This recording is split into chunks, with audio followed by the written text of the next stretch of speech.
क्या बोला?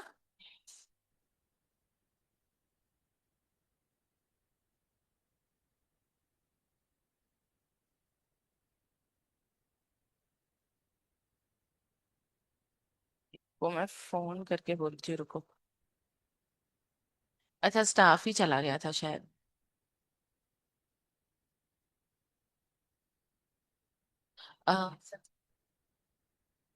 तो पांचवा के बच्चों की मम्मी नीचे स्टार बक में लगी होगी, आप ले आओगे क्या?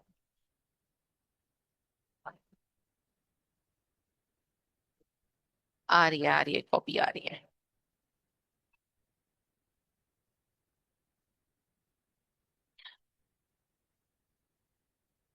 अब ये मयंक भी नहीं आया अभी तक। कॉपी आ रही है, तब तक अपन इसको समझते हैं। ठीक है। देखो, हमने कल फिशर थ्योरी पढ़ी थी क्या? फिशर थ्योरी ऑफ मनी, मतलब के QTM। अच्छा, तुम लोगों को पता है, मुझे एक्चुअली पता करवाना था, अगर किसी की पहचान में हो तो साइबर साइबर क्राइम के रिगार्डिंग कुछ पहचान है क्या किसी की? साइबर क्राइम, किसी के खिलाफ कंप्लेन करनी है साइबर क्राइम के लिए। मतलब एक पर्सन है, वो मेरे भाई के नाम से सबको कॉल करके पैसे ले रहा है, और वो लड़की बन के बात कर रहा है। इंस्टाग्राम, इंस्टाग्राम पे ही कॉल कर रहा है वो। नहीं, ब्लॉग तो की। हाँ, कि फॉर एग्जाम्पल उसने क्या करा, फॉलोइंग में से सब रिलेटिव्स देख लिए, अब जा जाके उनको कॉल करके कि भाई मैं गिरीश बात कर रहा हूँ और इतना। अभी।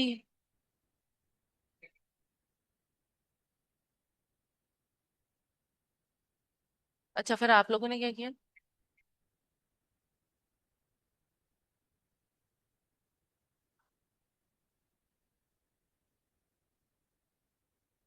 किससे? हाँ, वो तो कर ली। इंस्टाग्राम पे रिपोर्ट भी कर दिया, पूरा कंप्लेन भी डाल दी। लेकिन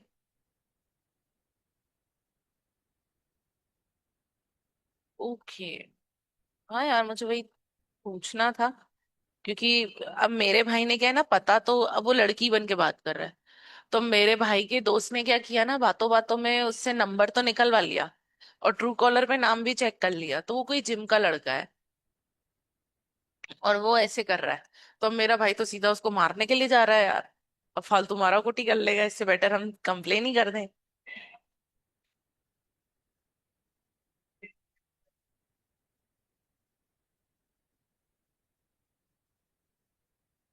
अच्छा, तो वो हमारी हेल्प कर सकते हैं क्या इसमें?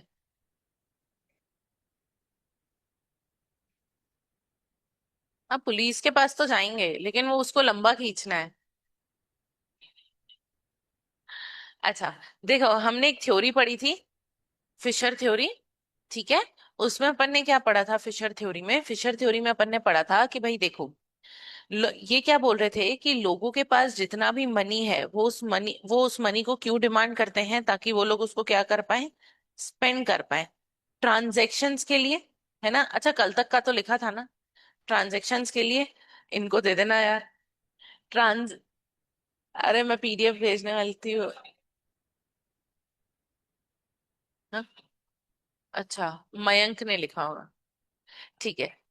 तो देखो, QTM थ्योरी क्या बोल रही थी कि जो भी पर्सन है, जो भी पैसे की डिमांड करता है, वो क्यों करता है? उसको खर्च करने के लिए। ठीक है।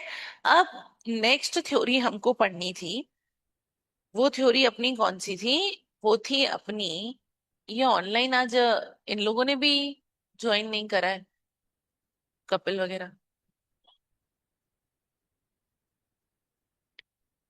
दूसरी है कैम्ब्रिज कैश बैलेंस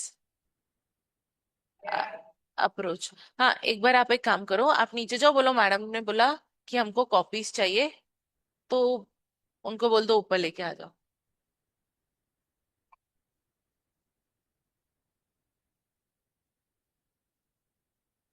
देखो, पहली थ्योरी पढ़ी जिसमें बोला गया था कि लोग पैसे की डिमांड सिर्फ इसलिए करते हैं ताकि पैसे को खर्च कर पाए। लेकिन कैम्ब्रिज कैश थ्योरी ने क्या बोला कि भाई देखो, लोग सिर्फ खर्च करने के लिए ही पैसे की डिमांड करते हैं कि बचाने के लिए भी करते हैं। अगर आज आप 1 लाख रुपए कमाओगे तो आप खर्च भी करोगे, बचाओगे भी। तो लोग सिर्फ खर्च करने के लिए पैसे की डिमांड नहीं करते हैं, लोग खर्च करने के लिए प्लस बचाने के लिए पैसे की डिमांड करते हैं। तो यहाँ पर, अब यहाँ पे, this is a refinement over Fisher's theory. मतलब फिशर थ्योरी को और अच्छे से बताया है इस थ्योरी ने। फिशर ने इतना बोला था कि लोग पैसे की डिमांड सिर्फ इसलिए करते हैं ताकि पैसे को खर्च कर पाए। लेकिन यहाँ पर इस थ्योरी ने, फिशर थ्योरी को बोला कि भाई सिर्फ इसके लिए नहीं, थोड़ा और आगे के लिए। आपके पास कॉपी है? अच्छा, ठीक है। तो यहाँ पर ये फिशर थ्योरी का रिफाइनमेंट है। ठीक है। यहाँ पर बेसिकली इन्होंने बोला कि पैसे को सिर्फ खर्च करने के लिए लोग नहीं मानते हैं, लोगों को पैसा बचाना भी है, इसीलिए पैसे की डिमांड करते हैं। ठीक है। तो इट सेज, ये बेचारा लिख ही नहीं पा रहा। It says people, O,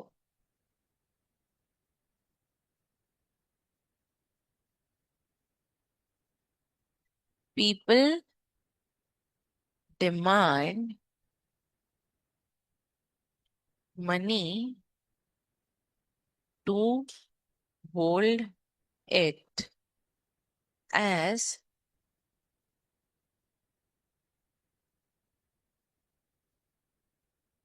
cash balance, not just to spend it। ये लोग पैसे की डिमांड करते हैं बचाने के लिए भी, सिर्फ स्पेंड करने के लिए नहीं।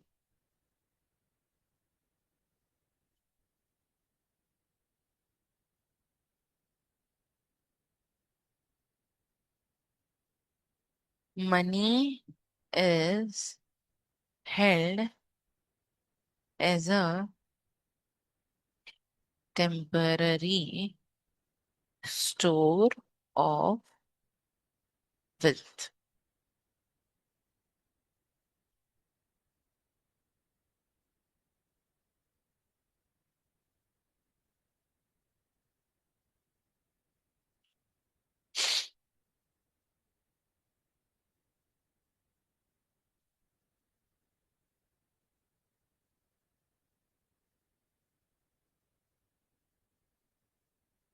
देखो, इसकी क्वेश्चन क्या बोलती है?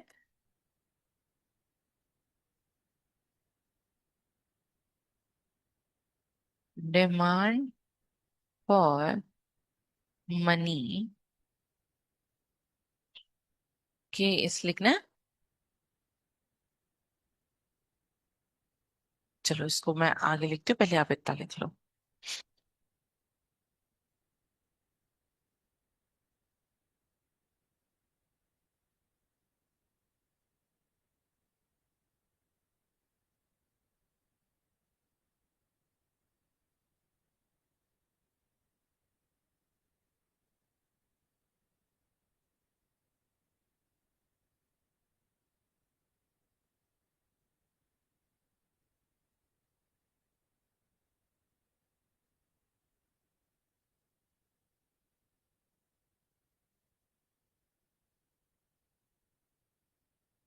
अच्छा, ऐसा बोला?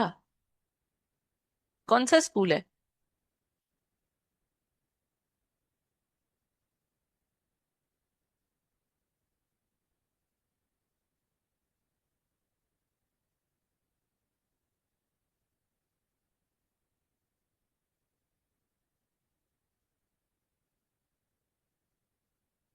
आप लोग भी स्कूल जाते हो?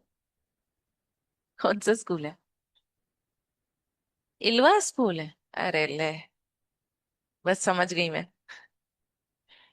वो अपना ही है वो उस साइड का। अच्छा यहाँ पे देखो, जैसे अपन ने फिशर की थ्योरी लिखी थी ना, इक्वेशन लिखी थी, वैसे ही इसकी भी इक्वेशन है। व्हाट इज के? के इज द पोर्शन और फ्रैक्शन। इसको पहले लिखते हैं फिर इसको समझते हैं।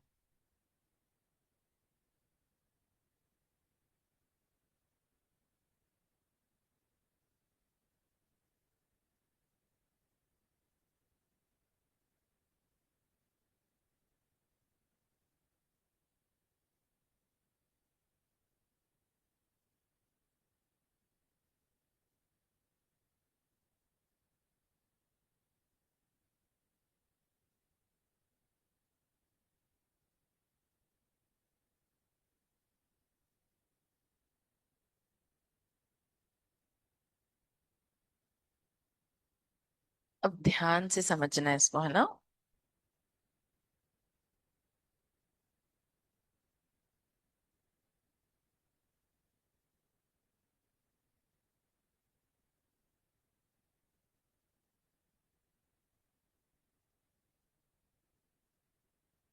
देखो, जैसे हमने फिशर की इक्वेशन पढ़ी थी ना, अच्छा फिशर की इक्वेशन क्या थी?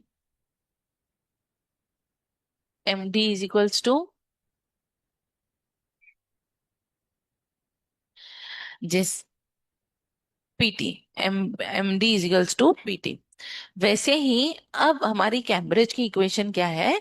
Demand for money is equals to K P T, K P Y. अब देखो, सबसे पहले इसका मतलब समझो।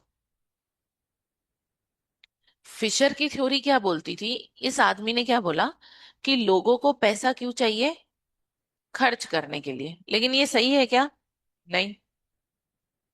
कैम्ब्रिज ने बोला लोगों को, भाई साहब सुनो मेरी बात, लोगों को पैसा खर्च करने के लिए तो चाहिए, प्लस बचत के लिए भी चाहिए क्या?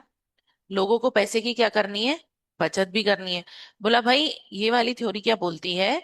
सिर्फ खर्च करने के लिए, ये बोलती है खर्च भी और बचत भी। अब यहाँ पे इसका मतलब समझो। इक्वेशन बना दी कि भाई पैसे की डिमांड, मनी की डिमांड इज इक्वल्स टू के, मतलब कितना पोर्शन मेरी इनकम का। जैसे समझो, मेरी इनकम जो है वो है 1 लाख रुपए महीना, आप ऐसा मान लो। और मैंने बोला इस 1 लाख का 60% मेरे को हमेशा बचा के रखना है, मतलब मेरे को इसकी बचत करनी है। तो के का मतलब होता है 60%। मेरे को क्या करना है? 60% की बचत करनी है। मुझे बताओ, ये 60% इसका कितना आता है? 60,000। ठीक है। अब पी का मतलब क्या होता है? पी का मतलब मार्केट में जो प्राइस चल रहा है जिसपे मैं पैसा खर्च करूंगी। देखो, मैंने बचत कर ली क्या? 60% कर लिया। अब क्या बचा? खर्च। अब मैं खर्च कैसे करूंगी? वाई का मतलब होता है रियल इनकम। मेरे पास बताओ अब हाथ में कितना पैसा बचा? 60 तो मैंने बचा लिया। कितना बचा? 40,000 रुपए। और मार्केट में ऐसा माना जाता है, जैसे फिशर ने भी बोला था ना मार्केट में सबकी प्राइस सेम है, इसने भी ऐसा ही बोला कि मार्केट में सबकी प्राइस सेम है। तो अगर मैं बोलूं मार्केट में सबकी प्राइस 100 रुपए है, तो ये मेरी इक्वेशन किसकी बन गई? कैम्ब्रिज की इक्वेशन, जो ये बोलता है कि हमने बचत भी कर ली और हमने पैसे को खर्च भी कर लिया।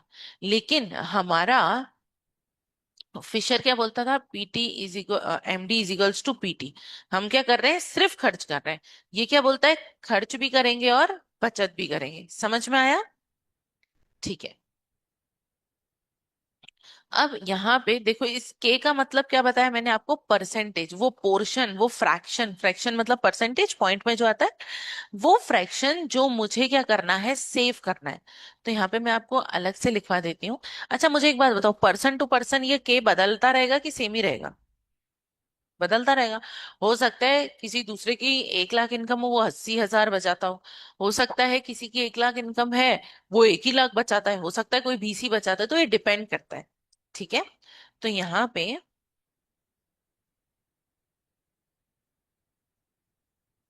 मीनिंग ऑफ के का मतलब क्या है?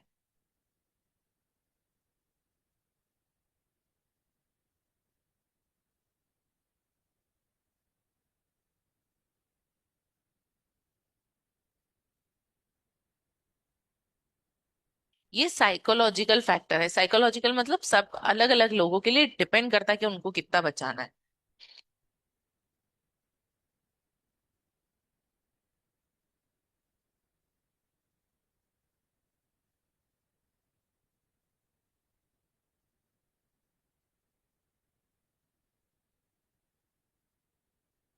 लोगों को कितना हाथ में पैसा रखना है ये उस चीज को भी बताता है।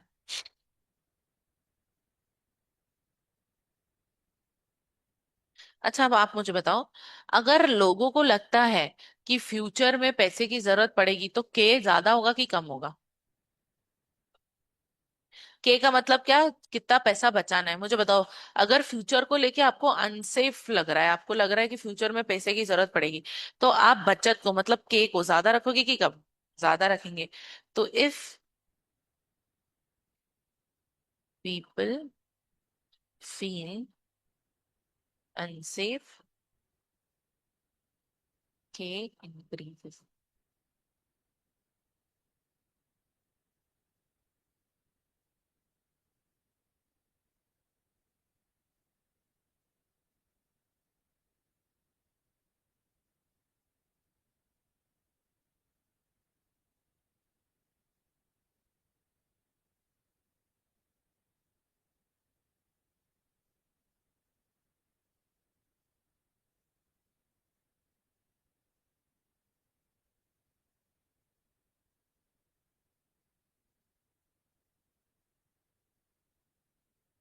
अब यहाँ पे मुझे एक चीज बताओ, हमने पहले भी पढ़ा था, हमने यहाँ पे क्या क्या लिया? पहले तो अपन ने यहाँ पे लिया, मुझे एक बात बताओ, मार्केट में प्राइस बढ़ेगी तो क्या पैसे की डिमांड बढ़ेगी? मार्केट में चीजें महंगी हो रही तो तुम्हारी भी पैसे की डिमांड बढ़ेगी। मार्केट में, अच्छा, आप लोग जो है ज्यादा से आपकी इनकम बढ़ी तो पैसे की डिमांड और बढ़ेगी। और आपकी वेल्थ, जितना आपके पास संपत्ति होगी उतना ही आपकी पैसे की डिमांड और बढ़ेगी क्या? बढ़ेगी। तो इसका इंटरप्रिटेशन क्या है?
अब इस थ्योरी के भी कुछ ड्रॉबैक्स हैं।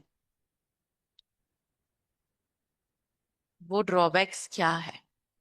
इस थ्योरी के भी कुछ ड्रॉबैक्स हैं। सबसे पहले तो इसने भी, मुझे एक बात बताओ, पैसा अगर आपने बाहर से उठाया तो उस पर ब्याज लगेगा, इसने ब्याज की बात करी क्या एक भी बार? नहीं करी। तो इसने भी क्या करा?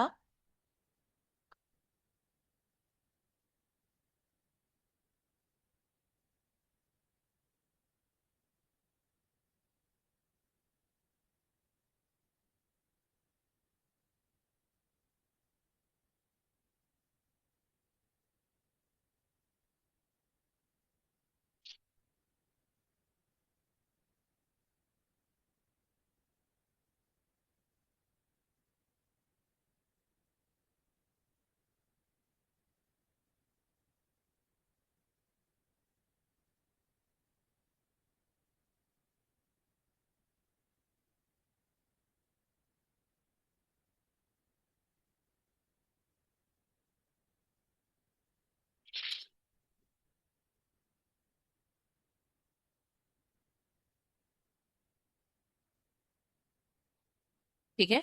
अच्छा, मुझे एक बात बताओ, पैसे की डिमांड एक तो आप बचाने के लिए करते हो, एक खर्च करने के लिए, इसके अलावा कोई तीसरा तरीका भी है क्या जिसकी वजह से? हाँ, मतलब बचाया तो इमरजेंसी के लिए है ना। दूसरा मुझे एक बात बताओ, लोगों को जुआ सट्टा खेलने के लिए भी पैसा चाहिए होता है क्या? तो देखो, लोगों को पैसा चाहिए तीन चीजों के लिए। एक तो खर्च करने के लिए, दूसरा बचाने के लिए, और तीसरा स्पेक्यूलेटिव पर्पस के लिए। स्पेक्यूलेशन का मतलब होता है जुआ खेलना, सट्टा खेलना फ्यूचर पे। फ्यूचर की प्रोबेबिलिटी है, फॉर एग्जाम्पल आपने वो लॉटरी वाला केस सुना है ना, फ्यूचर की प्रोबेबिलिटी है, नंबर आ सकता है, तो लोग आज ही उसकी टिकट्स खरीद रहे हैं। ठीक है। तो यहाँ पर ये क्या हुआ?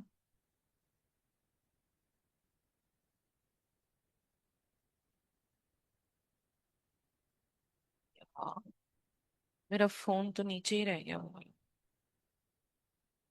तो हमारी थ्योरी नंबर 3 है,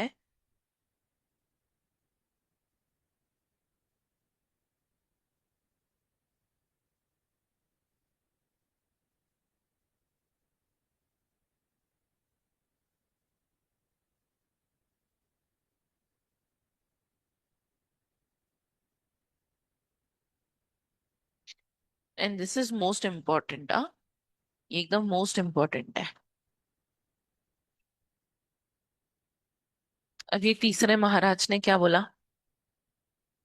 ये थ्योरी आई थी 1936 में।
लोग इसे स्पेकुलेशन भी करते हैं।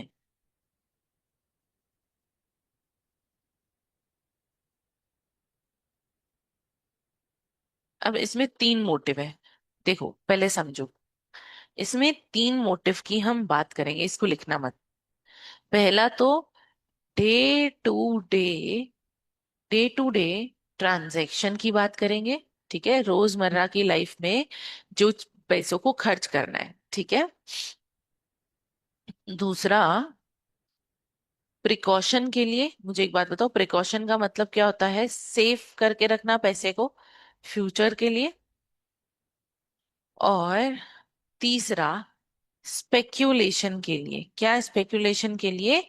ताकि हम एडवांटेज, नहीं, ताकि हम एडवांटेज उठा सकें फ्यूचर के प्राइस के कम या ज्यादा होने का। फ्यूचर के प्राइस के कम या ज्यादा होने का। ठीक है। तो इसके तीन मोटिव है। पहला, अच्छा मुझे एक बात बताओ, जरा ध्यान से देखना। पहली वाली थ्योरी हमारी सबसे पहली कौन सी थी? सबसे पहली वाली,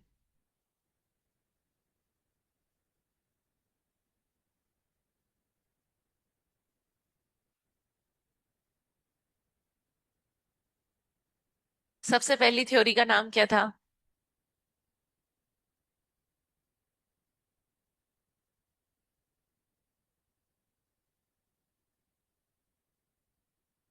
राजा फिशर्स थ्योरी पढ़ी थी, QTM, है ना?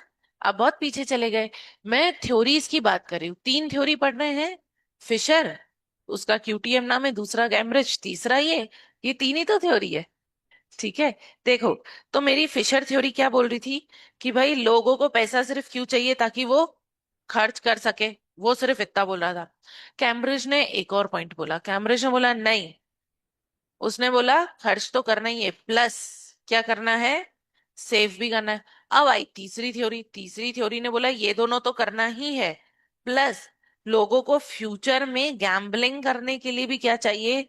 पैसा।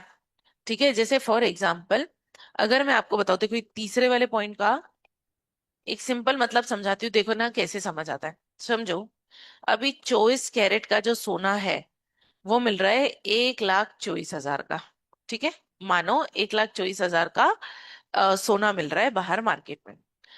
आपको पता चला कि 3 महीने बाद पक्की खबर है कि ये सोना जो है वो 2.5 लाख का होने वाला है। तो मुझे बताओ, क्या अभी आप पैसों की डिमांड करोगे ताकि आप अभी ये सोना खरीद लो? और आप क्या करोगे, फ्यूचर में जैसे ही इसकी प्राइस बढ़ेगी आप इसको 2.5 लाख में बेच दोगे।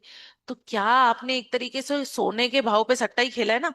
सस्ते में खरीदा, फ्यूचर में महंगे में बेचा। तो इस थ्योरी ने, जो हमारी तीसरी थ्योरी है, इसने बोला कि भाई डे टू डे ट्रांजैक्शन के लिए भी चाहिए, प्रिकॉशन के लिए भी चाहिए, प्लस हमको स्पेकुलेशन के लिए भी चाहिए। तो तीनों थ्योरी बस एक एक पॉइंट को ऐड करते जा रहे हैं। ठीक है, तो इस थ्योरी ने हमको 3 मोटिव बताए। देखो, तो यहाँ पे सबसे पहला, 3 मोटिव्स फॉर मनी डिमांड, पैसे डिमांड करने के 3 मोटिव। पहला, इसको हम बोलते हैं ट्रांजैक्शन मोटिव, मतलब के LT, this is transaction motive. It is need money for day to day expenditure.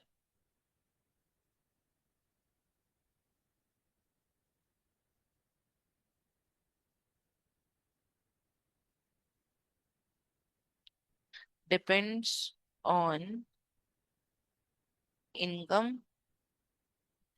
दूसरा, not affected by interest rate. और तीसरा, अब देखो इसका फॉर्मूला क्या हो जाएगा यहाँ पर। देखो मैंने इसका शॉर्ट फॉर्म क्या लिखा है, LT। ठीक है, तो इसका फॉर्मूला हो जाएगा LT = KY।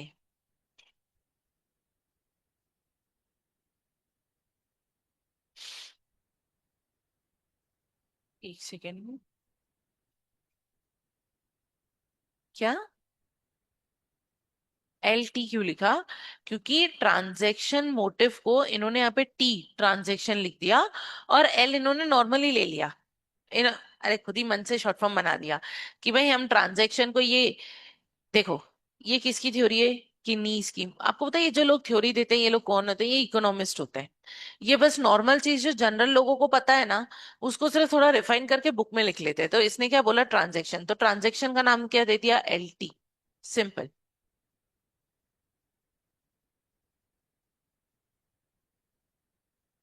अच्छा, KY अपन ने पहले भी ऊपर कुछ लिखा था क्या, के का मतलब? के का मतलब क्या होता है?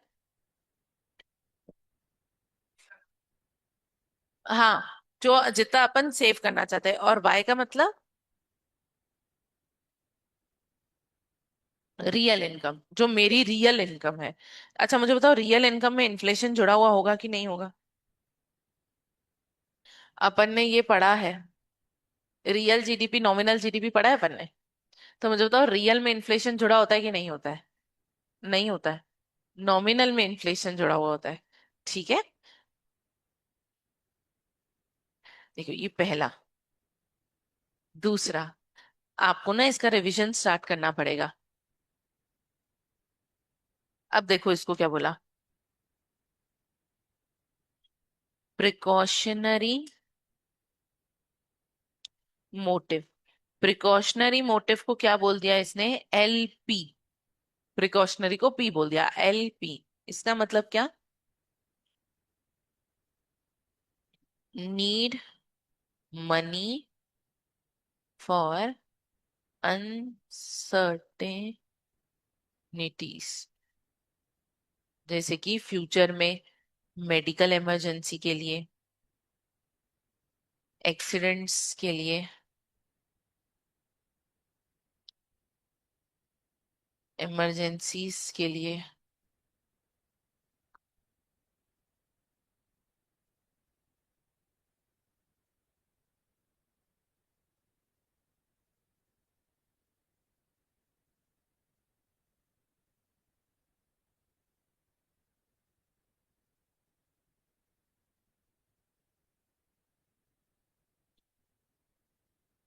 इससे होगा क्या?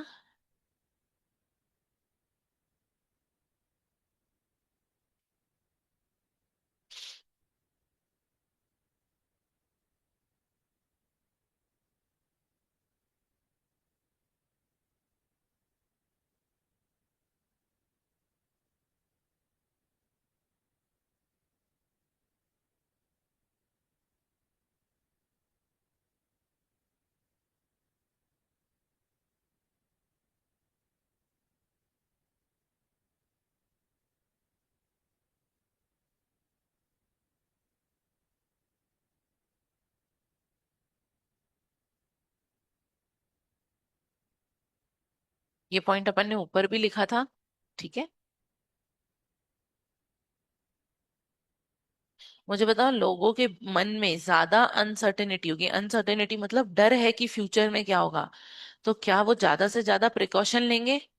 और ज्यादा प्रिकॉशन मतलब ज्यादा सेविंग।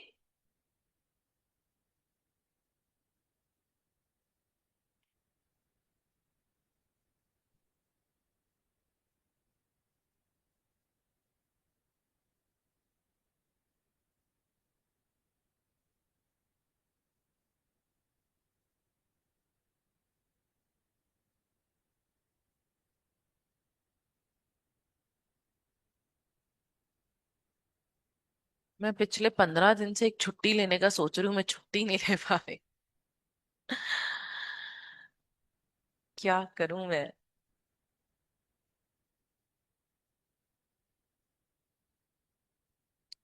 दूसरा, स्पेक्यूलेटिव मोटिव, इसको बोल दिया इन्होंने LS, speculative motive, held to take advantage of changes in bond prices and interest rates।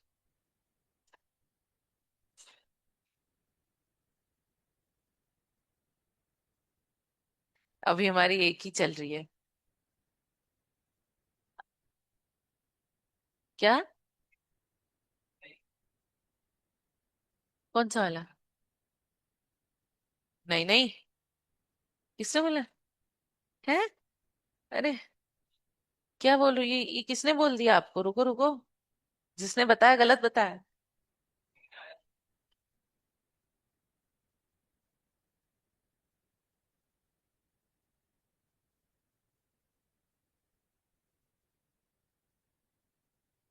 हाँ हाँ हाँ, वो तो ठीक है, बाकी रुको रुको, एक बार अब देख ही लेते हैं अपन। मेरे को भी डाउट आ गया, ऐसा कैसे हो गया? नहीं यार।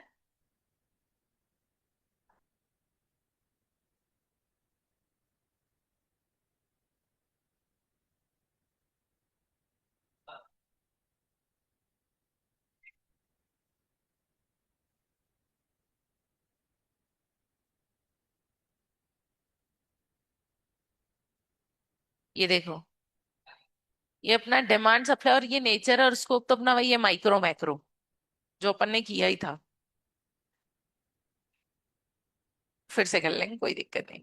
ये theory of production and cost हो गया, ये अपना मार्केट हो गया, प्राइस डिटर्मिनेशन एंड मार्केट हो गया ना। इसमें डिफरेंट टाइप्स ऑफ मार्केट अपन ने नोट्स भी बनाए थे।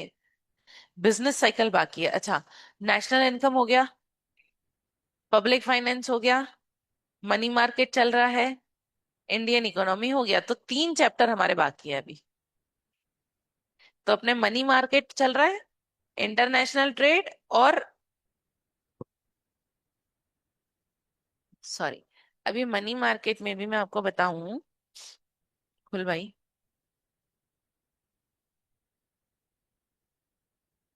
इसमें ये अपनी तीन तीन यूनिट्स हैं। ये जो मॉनेटरी पॉलिसी याद है मैंने आपको थोड़ी थोड़ी बताई थी पब्लिक फाइनेंस में कि दो पॉलिसीज है, फिस्कल और मॉनेटरी। इसमें जैसे आपने फिस्कल पॉलिसी पढ़ी वैसे इसमें मॉनेटरी पॉलिसी भी पढ़नी है हमको। ठीक है। फिर हमारा आएगा इंटरनेशनल ट्रेड, इसको देखो जरा।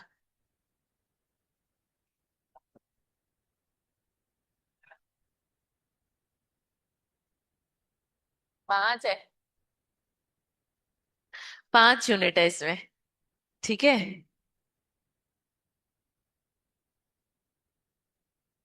अरे तो क्या है ना, अपना रिवीजन अच्छा होगा।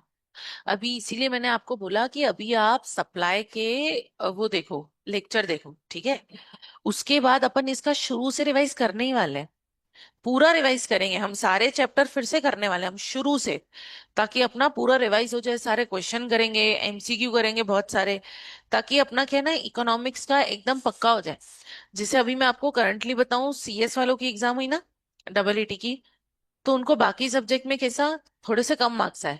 उन्होंने इकोनॉमिक्स को अच्छा कर लिया, तो इकोनॉमिक्स की वजह से बहुत सारे बच्चे पास हो गए, कि 50 में से 48, 49, 46।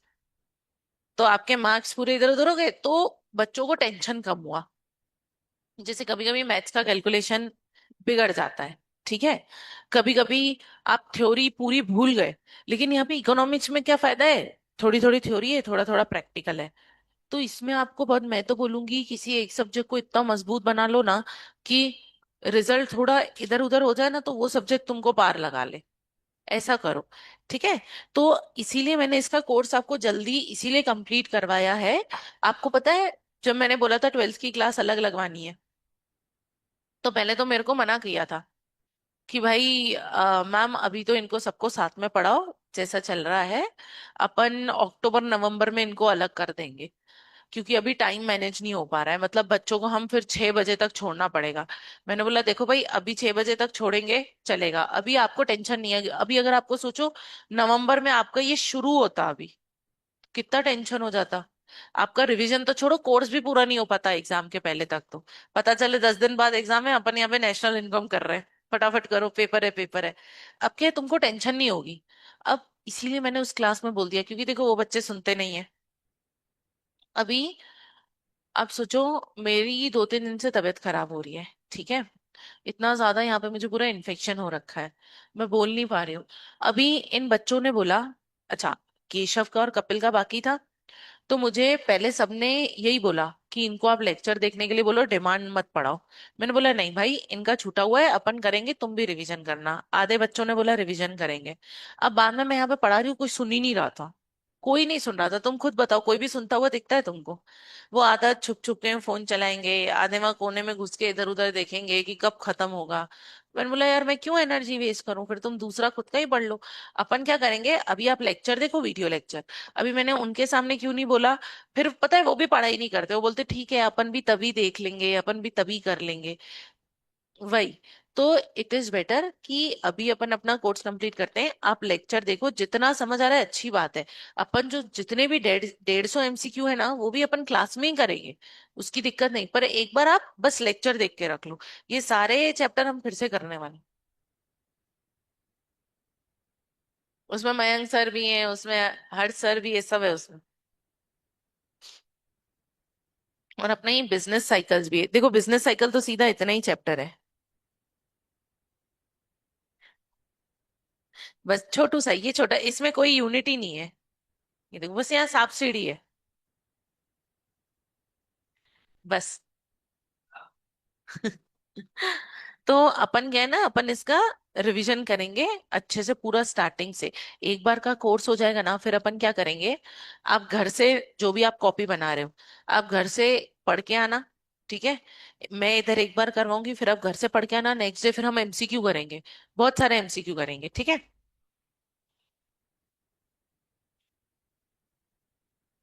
1000 तो होंगे ही होंगे।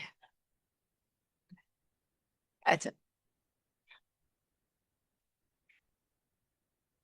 बहुत, अरे फाउंडेशन में सभी इंपॉर्टेंट है रे। लेकिन वो जब अपन करेंगे ना, तब मैं आपको बता दूंगी कि हमको क्या क्या और अच्छे से करना है। अच्छा देखो, इससे होता क्या है। अच्छा, यहाँ पे आपको बॉन्ड का मतलब समझ आया कि ये बॉन्ड क्या है? मैंने आपको समझाया था। जैसे डिबेंचर होता है वैसे ही बॉन्ड होता है। ठीक है। मुझे एक बात बताओ, अगर बॉन्ड का मतलब क्या होता है मैं आपको बताती हूँ। जो सरकार होती है, जब सरकार को पब्लिक से पैसा लेना होता है, जैसे कंपनी को पब्लिक से पैसा लेना होता है तो डिबेंचर और शेयर इशू करते हैं, वैसे सरकार इशू क्या करती है? बॉन्ड। ये बॉन्ड किसके जैसा होता है? ये बॉन्ड होता है सेम एज डिबेंचर के जैसा। अब ये बॉन्ड और डिबेंचर होता क्या है देखो। बॉन्ड का मतलब क्या होता है राजा, कि मैंने, जो गवर्नमेंट है, समझो मैंने आपसे पैसा उधार लिया 5 साल के लिए। मैंने आप सबसे 1-1 लाख रुपए लिया, 4 लाख रुपए मेरे पास आ गए, मैंने पैसा उधार लिया आपसे। मैं 5 साल तक आपको ब्याज दूंगी। ठीक है। और जैसे ही 5 साल खत्म हो जाएंगे, आपके 1-1 लाख रुपए आपको वापस कर दूंगी। एक तरीके से बैंक से जैसे अपन लोन लेते हैं, कि बैंक से पैसा लिया, बैंक को ब्याज दिया, जब हमारे पास पैसे आए तो बैंक को पैसा वापस कर दिया। वैसे ही हमारे साथ यहाँ पे होता है डिबेंचर और बॉन्ड के केस में। कैसे होता है? अब ये जो गवर्नमेंट है, गवर्नमेंट ने लोगों से ब्याज पे लिया पैसा, और उसके बदले लोगों को दिया बॉन्ड। बॉन्ड मतलब एक कागज, उसपे लिखा होता है कि ये एक सबूत है कि आपने सरकार को पैसा उधार दिया है। आपको वो कागज दिया लिखा हुआ, आपसे ले लिया पैसा। सरकार ने आपसे समझो ले लिया 1 लाख रुपए। कितने ले लिए? 1 लाख रुपए। और समझो मार्केट में ब्याज चल रहा है 10%। कितना परसेंट ब्याज चल रहा है? 10%। तो अब सरकार आपको ब्याज कितना परसेंट देगी? 10%। ठीक है। अब मेरी एक बात समझो, जैसे ही ब्याज की कीमत बढ़ेगी, समझो 10% से जो ब्याज है वो ब्याज हो गया 15%। कितना हो गया ब्याज? 15%। मुझे एक बात बताओ, क्या अब सरकार बॉन्ड को इशू करना चाहेगी? क्या सरकार बॉन्ड को इशू करना चाहेगी? नहीं करना चाहेगी। क्यों नहीं करना चाहेगी? क्योंकि अब सरकार को पहले 10% ब्याज लगता था, अब कितना देना पड़ेगा? 15%। क्या सरकार को ब्याज ज्यादा देना पड़ रहा है? देना पड़ रहा है। मतलब आप ध्यान से देखो, सरकार को ब्याज ज्यादा देना पड़ रहा है। अब वहीं अगर सरकार का ब्याज बढ़ा है, अच्छा सरकार लोगों को कम ब्याज देगी कि ज्यादा? कम ही देगी। तो सरकार ने बोला कि देखो भाई, हम तो सिर्फ 12% ब्याज देंगे तुमको। ये कितना दे रहे? 12%। और बैंक वाले ब्याज दे रहे हैं 15%। तुमने यही पैसा बैंक में रखा तो 15% ब्याज मिलेगा, तुमने सरकार को दिया तो 12%। तुम बताओ, तुम कहाँ पे पैसा रखना पसंद करोगे? बैंक में। बैंक में क्यों? क्योंकि बैंक में ज्यादा ब्याज 15% मिल रहा है। अब बताओ, अब थोड़ा डिमांड को याद करो। लोग अब बॉन्ड्स को नहीं खरीद रहे हैं तो उसकी प्राइस बढ़ेगी कि कम होगी? फॉर एग्जाम्पल, समझो ये मेरी दुकान है, मैंने यहाँ पे कुछ कागज रख रखे हैं बेचने के लिए। तो पहले तो लोग मुझसे खरीदते थे, लेकिन अब लोगों को पता चल गया कि ये कागज खरीदने से सिर्फ 12% ब्याज मिलता है, पड़ोस वाली बैंक 15% ब्याज दे रही है। अब लोग ये पेपर खरीदना चाहेंगे कि नहीं? नहीं खरीदेंगे। अब लोग नहीं खरीद रहे हैं तो लोग खरीद लें, इसलिए क्या मैं इसका रेट कम कर दूंगी? क्या मैं इसका प्राइस कम कर दूंगी? बस अब इसी चीज को मैं यहाँ पे एक बार लिख रही हूँ, और मुझे बताना, तुम लोगों को पहले ध्यान से सिर्फ पढ़ना मैं क्या लिख रही हूँ। पहले ध्यान से सिर्फ देखना, ठीक है? देखो, इंटरेस्ट का रेट अगर बढ़ेगा, मतलब बैंक अगर ज्यादा ब्याज दे रही है, तो बॉन्ड की प्राइस जो है वो गिर जाएगी। समझ में आया? फिर से समझो। बैंक अगर ज्यादा ब्याज दे रही है तो लोग ज्यादातर पैसा कहाँ रखेंगे? बैंक में। तो बताओ, जो बॉन्ड बेच रहा था, जो सरकार बॉन्ड बेच रही है, उसकी कीमत बढ़ेगी कि घटेगी? घटेगी, क्योंकि लोग खरीद ही नहीं रहे। और सरकार को बेचना है, तो ऐसा आपने देखा है जो माल बिकता नहीं है वो डिस्काउंट में बेच देते हैं लोग, है ना? जैसे किसी दुकानदार का कोई शर्ट का लॉट है जो नहीं बिक रहा, तो उसको डिस्काउंट में भेज देता है। तो ऐसे ही सरकार इसको डिस्काउंट में बेचने लगेगी तो इसकी प्राइस कम हो जाएगी। और दूसरा, इंटरेस्ट का रेट जब गिरता है तो बॉन्ड की प्राइस बताओ बढ़ेगी कि गिरेगी? बढ़ेगी। क्यों बढ़ेगी? क्योंकि अब देखो बैंक कम ब्याज दे रही है तो ज्यादातर लोग क्या खरीदने जाएंगे? बॉन्ड। अब सरकार के पास भीड़ लगी हुई है बॉन्ड खरीदने के लिए, कोई दुकानदार है सामने लाइन लगी हुई है, तो वो महंगा माल बेचेगा कि सस्ता? महंगा, तो वो बॉन्ड की प्राइस कैसी कर देगा? महंगी। इसको आप लिख लो एक बार।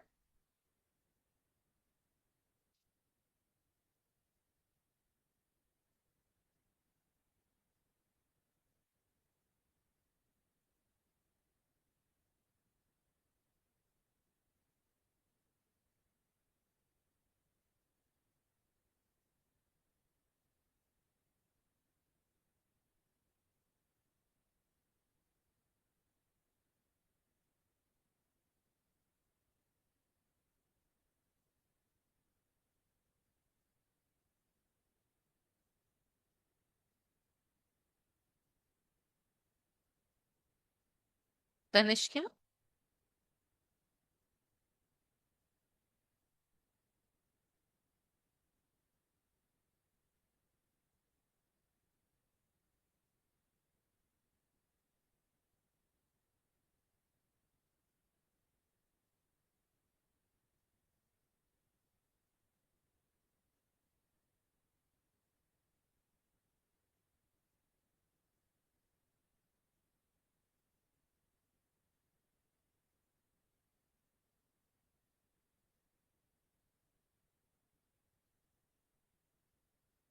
क्या है? क्या कुछ बच्चों को सस्पेंड ही कर दिया?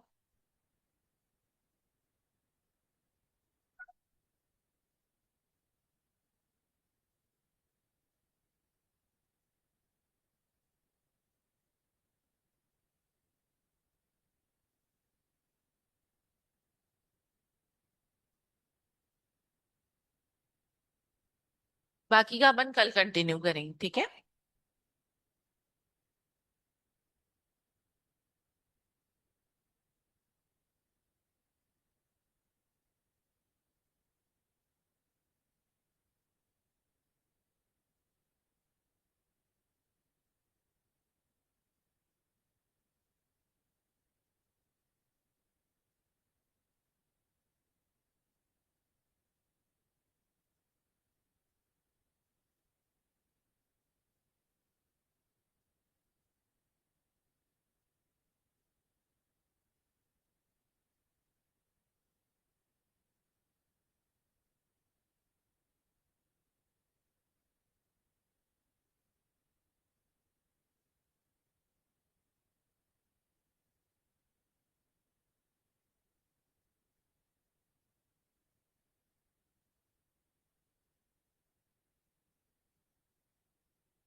ओके, तो हम स्टार्ट करें प्रोडक्शन एंड कॉस्ट।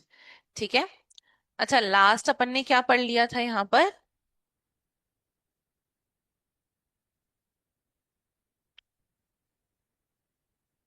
लास्ट अपन ने क्या देख लिया था कि प्रोडक्शन के फैक्टर्स कौन कौन से होते हैं। ठीक है। There are four factors for production.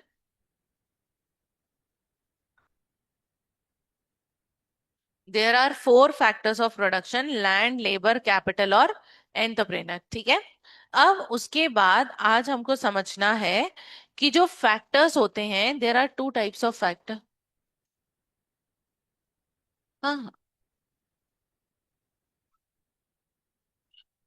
तो there are four two types of factors. एक होता है मेरा फिक्स्ड फैक्टर और एक होता है मेरा वेरिएबल फैक्टर। ठीक है। एक होता है मेरा फिक्स्ड फैक्टर और एक होता है मेरा वेरिएबल फैक्टर। ठीक है। अब ध्यान से सुनना। कल हमने एक एग्जाम्पल लिया था। ठीक है। उस एग्जाम्पल में हमने क्या किया था? ये लैंड है। This is the land. मैंने आपको बोला था ये किचन है। ठीक है। मुझे बताओ, ये जो किचन है ये फिक्स है कि वेरिएबल है?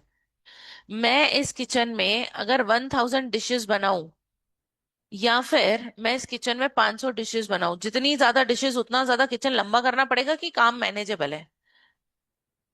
मैनेजेबल है कि नहीं? मुझे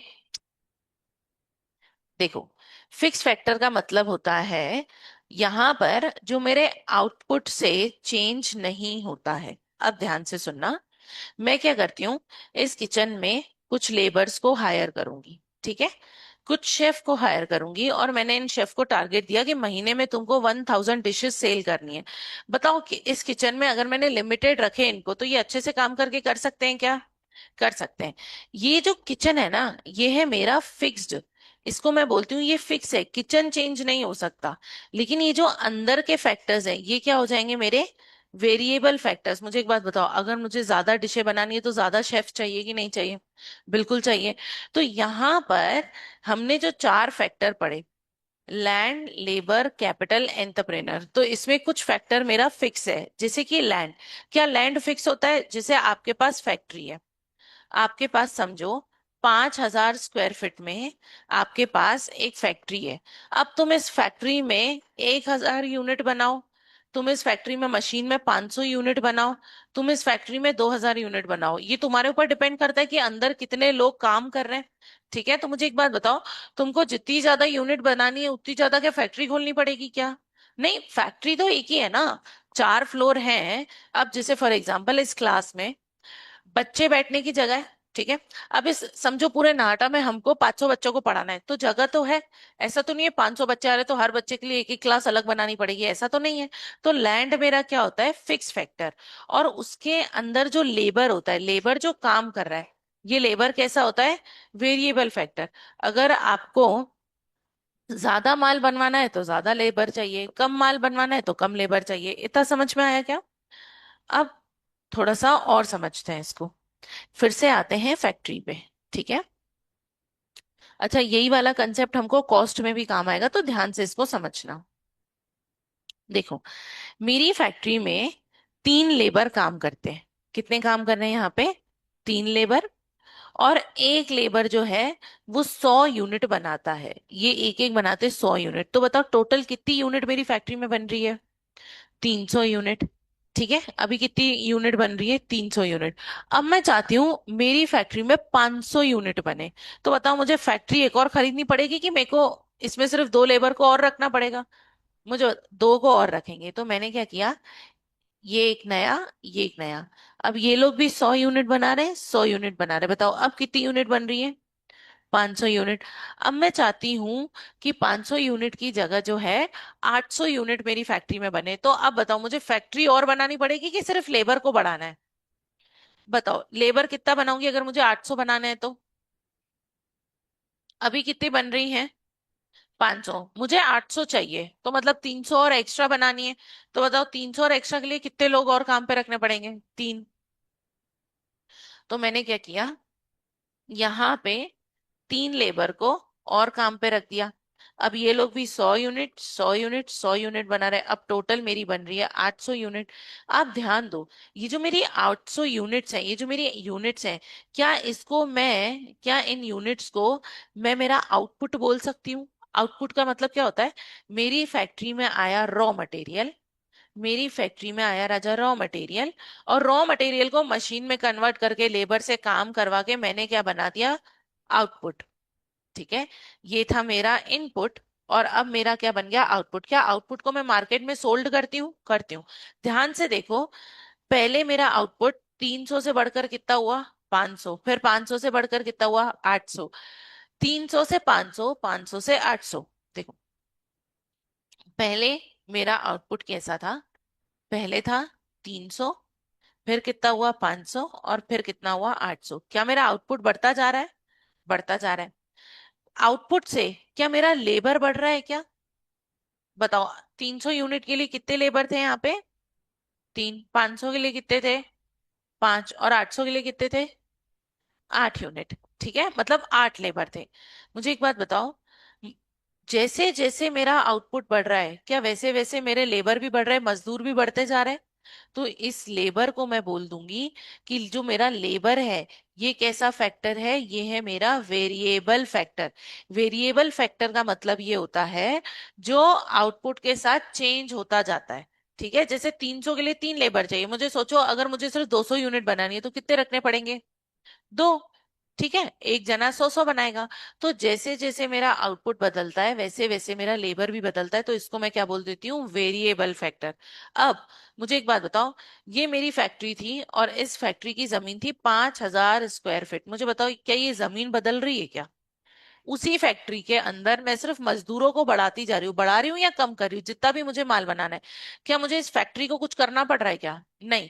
तो ये जो लैंड हो गया, अच्छा ये फैक्ट्री किस पे है, लैंड पे, तो ये मेरा लैंड कौन सा फैक्टर हो जाएगा, फिक्स्ड फैक्टर। बताओ, फिक्स फैक्टर और वेरिएबल फैक्टर समझ में आया क्या? समझ में आया। अब इसी एग्जाम्पल को मैं और कंटिन्यू करती हूँ। अब देखो मैंने क्या किया, मेरा आउटपुट क्या आ रहा था, 300, 500, 800 यूनिट। यहां तक किसी को कुछ डाउट था क्या? यहां तक किसी को कुछ डाउट था क्या? नहीं। अब मुझे एक बात बताओ, अब मुझे क्या चाहिए, इस 300 यूनिट के लिए। अब मैं आपको एक चीज बताती हूँ, जो लेबर है ना, वो लेबर काम करता है 6 आवर। कितने घंटे दिन में काम करता है, 6 घंटे। और 100 यूनिट बनाने के लिए लगते हैं, 100 यूनिट बनाने के लिए लगते हैं, समझो 5 आवर्स। कितने आवर्स लगते हैं, 5 आवर्स। क्या आप मुझे नंबर ऑफ लेबर निकाल के दे सकते हो कि 300 यूनिट के लिए कितने लेबर लगेंगे? बहुत ध्यान से देखो, मैंने आपको क्या बोला, इसको भी चलो आपके लिए सिंपल कर देती हूँ, इसको भी मैंने 5 आवर कर दिया, बस अब और सिंपल हो गया। सुनो मेरी बात, मैंने क्या बोला, एक मजदूर कितने घंटे काम करता है, 5 घंटे। और 100 यूनिट बनाने के लिए भी कितने घंटे लगते हैं, 5 घंटे। बताओ, पहले मुझे यूनिट बनानी है 300 यूनिट, बताओ कितने घंटे लगेंगे? 15 घंटे आपने कैसे निकाले? आपने क्या कर दिया, 100 यूनिट के लिए लगते हैं 5 आवर्स। तो जब 5 आवर्स को इंटू 3 करेंगे तो कितने घंटे आते हैं मेरे पास, 15 आवर्स। बताओ, 15 आवर्स में बनती हैं 300 यूनिट। अब इस 15 आवर्स में 300 यूनिट बन जाए, इसके लिए मुझे कितने लेबर चाहिए होंगे? 3 कैसे निकाले आपने? देखो, एक लेबर कितने घंटे पांच काम करता है, 5 घंटे। तो 15 आवर्स डिवाइडेड बाय 5। तो क्या यहाँ पे 3 लेबर आ गए? 3 लेबर आ गए, मतलब मुझे अगर 300 यूनिट बनानी है तो कितने लोगों को काम पे रखना पड़ेगा, 3 लोगों को। एक बार फिर से समझाऊं क्या ये, एक बार केशव बताऊं, आ गया? देखो मैंने क्या बोला, सिंपल। 5 घंटे में 100 यूनिट बनती है, मुझे बनानी है 300 यूनिट। तो मुझे बताओ टोटल कितने घंटे चाहिए 300 यूनिट बनाने के लिए, 15। 15 घंटे चाहिए। 5 घंटे में बनेगा एक, मुझे बनानी है 300 यूनिट। और 100 यूनिट बनती है 5 घंटे में, तो ऐसी मुझे कितने बार बनाना है? 15 घंटे लगेंगे मुझे। ठीक है, हर यूनिट के लिए मुझे कितने लगेंगे? 15 घंटे। 15 आवर्स मुझे लगेंगे 300 यूनिट बनाने में। तो अब 300 यूनिट बनाने के लिए मुझे लेबर कितना चाहिए? 15 आवर्स, और एक लेबर कितने घंटे काम करता है? 5 घंटे।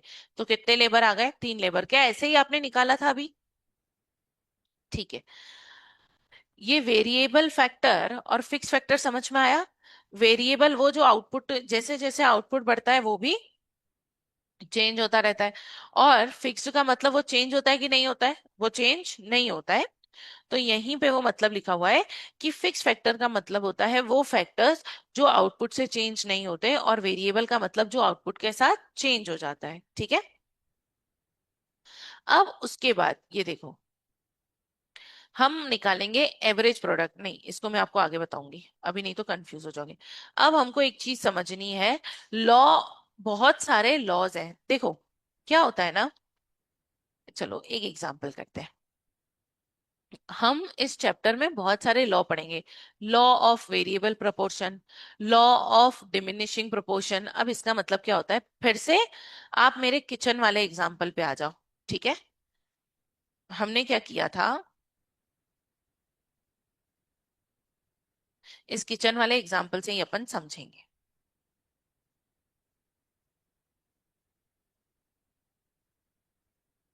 समझो ये अपना क्या है?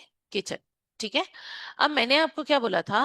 पहले समझो इस किचन में जो है 3 लोग काम करते थे। और ये 3 लोग, मुझे एक बात बताओ, ये 3 लोग, 4 लोग जब काम करते थे, जब 4 लेबर्स काम करते थे मेरी किचन में, तो 500 डिशेस बनती थी। ठीक है। अब मैंने बोला कि यार मुझे और ज्यादा डिशेस बनानी है, तो बताओ मुझे किचन बड़ा करना पड़ेगा कि उसमें काम करने वाले लोगों को बढ़ाना पड़ेगा? काम करने वाले लोगों को बढ़ाना पड़ेगा। तो मैंने क्या करा? और 3 लोगों को नौकरी पे रख दिया। अब टोटल कितने हो गए मेरे पास? 7 लोग हो गए। तो मेरे पास आ गए 7 लेबर्स। अब ये 7 लेबर्स मिलके 800 डिशेस बनाते हैं। देखो जैसे मैंने लेबर बढ़ाए मेरी डिशेस बढ़ गई क्या? बढ़ गई। अब मैंने बोला यार मुझे और ज्यादा माल बनाना है, मुझे बताओ अभी फिर से मैं शेफ को बढ़ाऊंगी कि मैं डिशेस बढ़ाऊं, कि किचन को बड़ा करूंगी? क्या करूंगी? शेफ को बढ़ाऊंगी। मैंने क्या किया? मैंने और 4 लोगों को नौकरी पे रखा। अब जैसे ही मैंने 4 लोगों को नौकरी पे रखा, अब टोटल कितने लेबर हो गए? कितने हो गए? 4 को और रखा, 11 लेबर्स। अब हो गए 11 लेबर्स। अब ये 11 लेबर्स मिलके 1200 डिशेस बनाते हैं। अब देखो लालच और बढ़ती गई, और माल और पैसा कमाना है, और पैसा कमाना है। तो मैंने क्या किया? और लोगों को नौकरी पे रख दिया। मैंने और लोगों को नौकरी पे रख दिया। मुझे एक बात बताओ, अब टोटल लोग कितने हो गए? अब टोटल लोग कितने हो गए?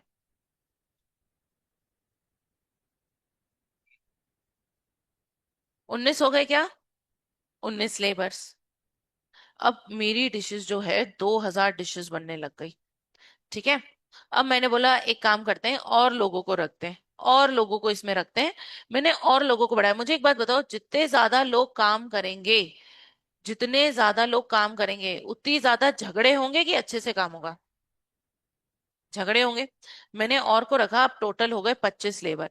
अब देखो क्या होता है ना, अब इस 25 लेबर में देखो धीरे धीरे क्या होने लग गया। यहाँ पर जैसे जैसे लोग बढ़ते गए, अब मैंने इन लोगों को यहाँ पे बढ़ा दिया। अब ये लोग काम नहीं कर रहे थे, इसको देख के इन लोगों ने काम करना बंद कर दिया। इन्होंने बोला यार ये काम नहीं कर रहे तो मैं भी काम नहीं करूंगा। अब इन लोगों को घुटन होने लग गई कि भाई किचन बहुत छोटा है और बहुत सारे लोग इसके अंदर काम कर रहे हैं। तो ये लोग लड़ने लग गए, बाल खींचने लग गए। कोई काम नहीं कर रहा तो खुद भी काम नहीं कर रहे। तो बताओ अब डिशेस बढ़ेगी कि कम हो जाएगी? कम हो जाएगी। अब जो है डिशेस हो गई, समझो 1500 डिशेस हो गई।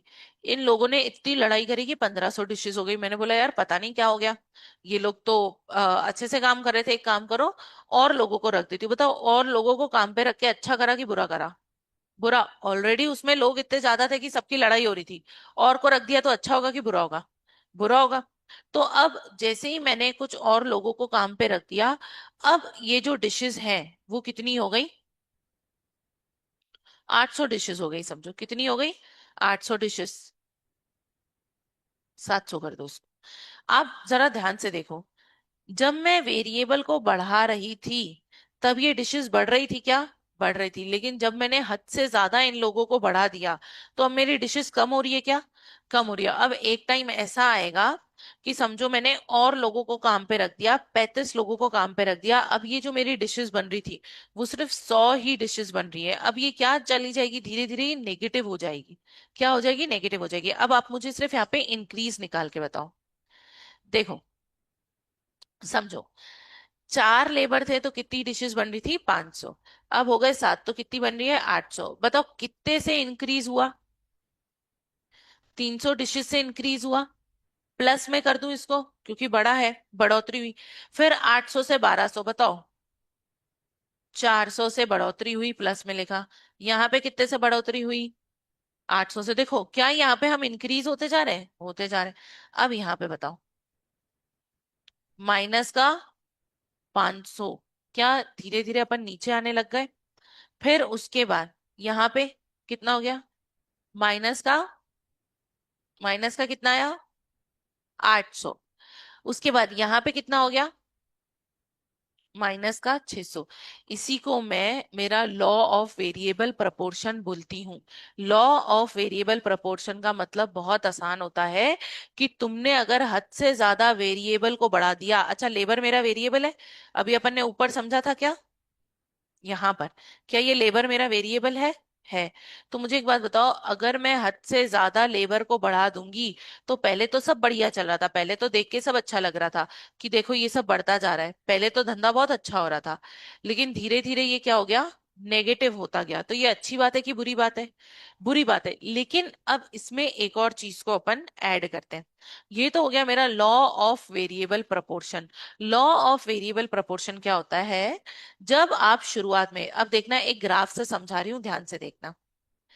जब आप शुरुआत में लेबर को बढ़ाओगे तो क्या आपका माल भी बढ़ने लगेगा? क्या बढ़ने लगेगा? एक पॉइंट पे ये लोग काम नहीं करेंगे।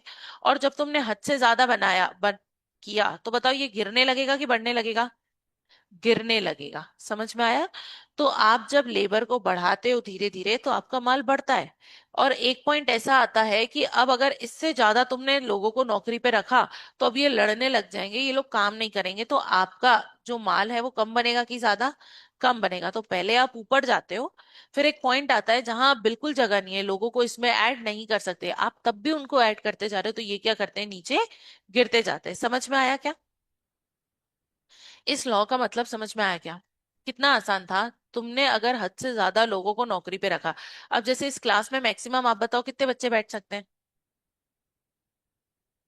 कितने बैठ सकते हैं? चलो मैं मान रही हूँ यहाँ पे 70-80 बच्चे जो हैं आराम से बैठ सकते हैं। अब फीस की लालच आ गई कि एक काम करो, ज्यादा फीस मिलेगी, ज्यादा बच्चों को भर दो। इस क्लास में 200 बच्चों को भर दिया। मुझे बताओ लड़ाई होगी कि नहीं होगी? पहले, जैसे फॉर एग्जाम्पल, पहले आपकी क्लासेस अलग अलग लगती थी तो तुम लोग अच्छे से पढ़ाई करते थे कि नहीं करते थे? करते थे कि नहीं? आराम से करते थे, आराम से सुनते थे। क्यों? क्योंकि इतनी भीड़ भड़ाका नहीं था। जैसे ही सारे लोग मिलके बैठने लग गए, ज्यादा लोग मिलके बैठने लग गए, तो बताओ पढ़ाई अच्छे से हो रही है कि डिमिनिश हो गई? नेगेटिव में आ गए आप लोग। ठीक है। तो ये जो क्लास है ये मेरा फिक्स फैक्टर है और आप लोगों वेरिएबल फैक्टर। जब आप बात बताओ, जितनी पढ़ाई तुम अभी कर रहे हो, जब 200 बच्चों को बिठा देंगे तो और अच्छे से पढ़ाई होगी कि और ही नहीं होगी? और ही नहीं होगी। बच्चे यहां तक बैठ जाएंगे बिछा बिछा के। ठीक है। लड़ने लग जाएंगे, मैं ऊपर बैठूंगा तू नीचे बैठेगी, कोई किसी की चोटी खींच रही है, कोई खिड़की से बाहर किसी को फेंक रहा है। कैसे लड़ाई होने लग जाएगी? क्या होने लग जाएगी? तो यही मेरा लॉ ऑफ वेरिएबल प्रोपोर्शन है, सिंपल। जब आपके पास जगह लिमिटेड है और तुम उसमें ज्यादा लोगों को भरते जाओगे तो पहले तो तुमको अच्छा लगेगा भीड़ भाड़ में कि चलो नए नए दोस्त बन रहे हैं, लेकिन जैसे जैसे लोग बढ़ते जाएंगे वैसे वैसे आप नीचे आते जाओगे, आपकी पढ़ाई कम होती जाएगी। वैसे ही एक फैक्ट्री में अगर 100 लोग काम करने की जगह सिर्फ 100 लोगों की है, 100 लोगों की जगह तुमने अगर उसमें 500 लोगों को भर दिया तो काम कर पाएंगे क्या वो लोग? नहीं कर पाएंगे, वो उल्टा और काम नहीं करेंगे। तो यही है मेरा लॉ ऑफ वेरिएबल प्रपोर्शन। इसमें आपको यही कैलकुलेट करना होता है कि पहले कैसे आपका प्लस में माल बन रहा था और बाद में कैसा हो गया? माइनस में। ठीक है। एक बार अब देखना, अब इसी को मैं आपको एक चीज समझाऊंगी। ये जो टोटल डिशेस थी ना, ये टोटल डिशेस। इसके बाद आपको एक एग्जाम्पल करना है, ठीक है? तो इसलिए इसको ध्यान से सुनना। ये जो टोटल डिशेस है, मैं इसको नाम देती हूँ टोटल प्रोडक्ट। एक बात बताओ, अगर मेरा रेस्टोरेंट है तो उसमें मेरा प्रोडक्ट क्या है? जो माल हम बेच रहे हैं, क्या बेच रहे हैं? खाना बेच रहे हैं, तो खाना मेरे धंधे के लिए प्रोडक्ट हो गया। ठीक है, जैसे कोई कपड़ा बेच रहा है तो उसके लिए प्रोडक्ट क्या हो गया? उसका कपड़े। ठीक है। तो यहाँ पे ये जो मेरा 500, 800, 1200, ये मेरा क्या है? Total product. इसको हम क्या बोलते हैं? Total product. और यहाँ पर ये जो आपने एक्स्ट्रा निकाला ना, क्या निकाला आपने? हम 500 से 800 पे गए तो एक्स्ट्रा कितना हुआ? 300। एक्स्ट्रा को मैं एडिशनल बोलूं? बताओ, 500 से 800 तक आने के लिए आपने एडिशनल कितनी डिशेस बनाई हैं? 300। 500 से 800 में आने के लिए 300 एडिशनल डिशेस बनाई है आपने। तो इसको मैं बोलती हूँ मार्जिनल प्रोडक्ट। इसको मैं क्या बोलती हूँ? Marginal product. मार्जिनल प्रोडक्ट का मतलब होता है, मार्जिनल का मतलब होता है, इस वर्ड को ध्यान से देख लेना, पूरे आपका पूरा काम का है इसमें। मार्जिनल का मतलब होता है एडिशनल। ठीक है, जैसे मैंने आपको बोला कि भाई मेरी फैक्ट्री में समझो 100 यूनिट शर्ट बन रही है और मैं बनाना चाहती हूँ 500 यूनिट। तो बताओ मुझे और कितनी एक्स्ट्रा बनानी पड़ेगी कि 500 यूनिट बन जाए? 400। ये जो एडिशनल है ना, इसको मैं बोलती हूँ मार्जिनल प्रोडक्ट। मार्जिनल प्रोडक्ट मतलब और एक्स्ट्रा कितना बनाना है। समझ में आया? अब इधर आ जाओ ध्यान से। मुझे एक बात बताओ, इसको मैं करती हूँ रिमूव। ठीक है। देखो, नंबर ऑफ कुक, हमारे किचन में नंबर ऑफ कुक कितने हैं वो देखते हैं। नंबर ऑफ कुक देखो, 1 2 3 4 5 6 7 8 9। नंबर ऑफ कुक बढ़ते जा रहे हैं। तो देखो पहले तो जो डिशेस है, अच्छा इस टोटल डिशेस का नाम क्या है? Total product.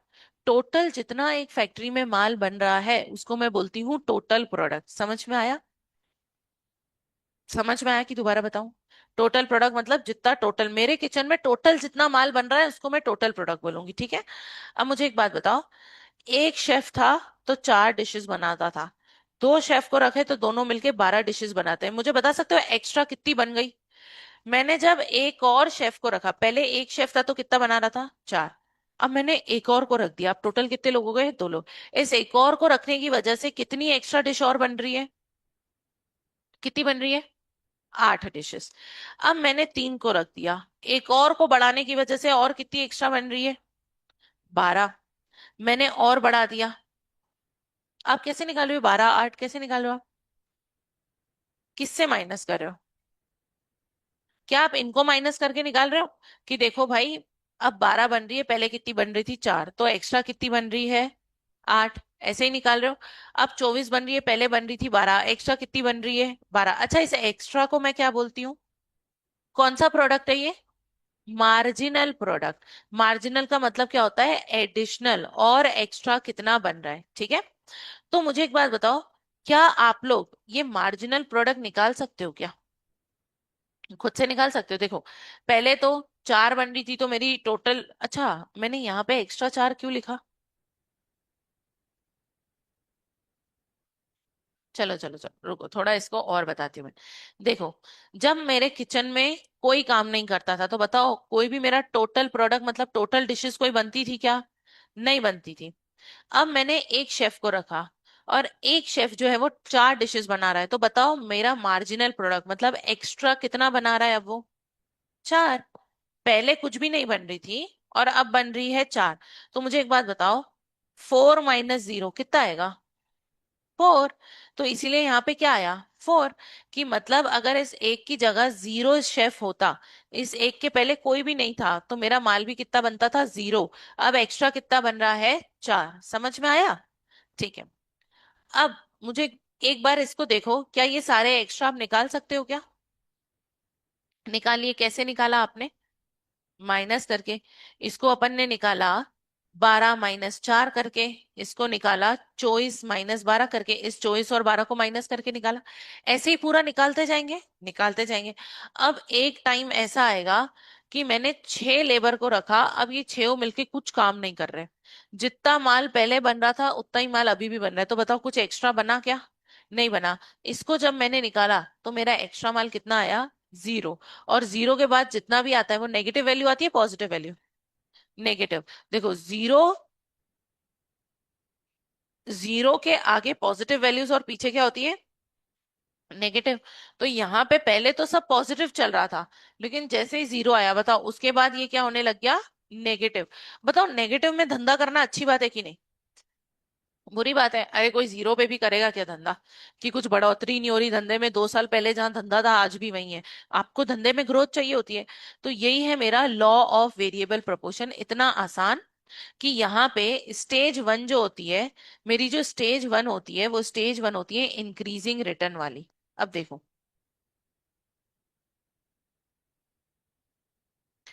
Law of variable proportion में 3 स्टेज होती है।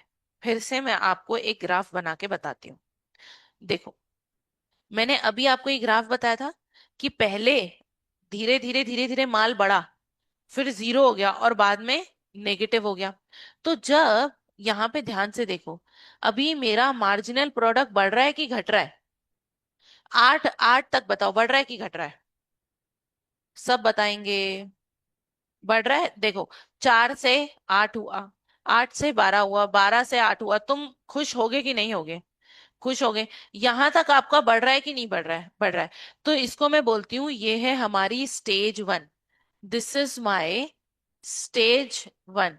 स्टेज वन क्या होता है? Increasing returns. इसका नाम है इंक्रीजिंग रिटर्न्स। और ये कब आता है? जब मेरा मार्जिनल प्रोडक्ट बढ़ता है, जब मेरा मार्जिनल प्रोडक्ट हाई होता है। देखो, मेरा मार्जिनल प्रोडक्ट मतलब एक्स्ट्रा डिश, 4 से 8 हुई, 8 से 12 हुई, क्या ये बढ़ रहा है? बढ़ रहा है। तो इसको मैं बोलती हूँ ये है मेरी इंक्रीजिंग स्टेज। यहां तक क्या हो गई? मेरी स्टेज वन। अब बताओ, क्या अब ये नीचे गिरता जा रहा है क्या? नीचे गिर रहा है क्या? देखो, पहले ये 4 से किस पे आया? 8 पे। 8 से आया 12 पे। अब 12 से नीचे गिर के किस पे आ गया? 8 पे।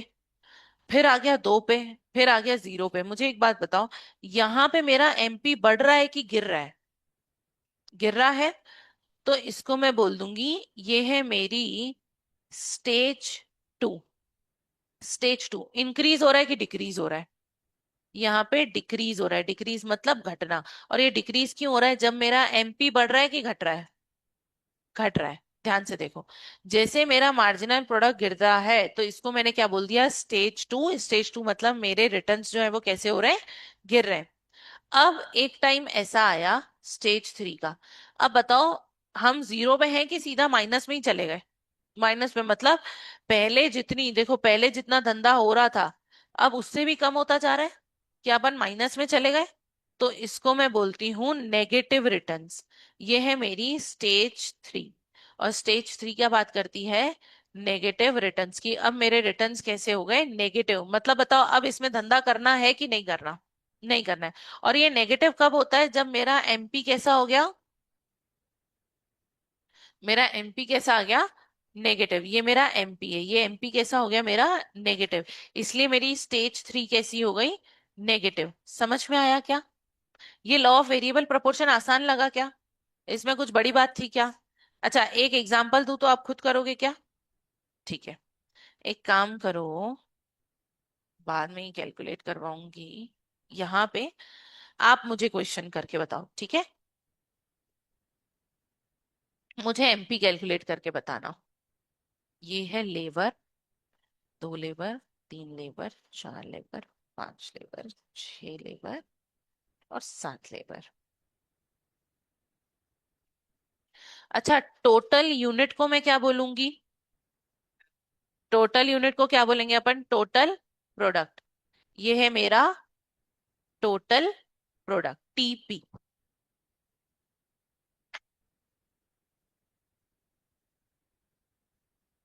अब यहाँ पे टोटल यूनिट्स पहले बनती थी 200 यूनिट्स।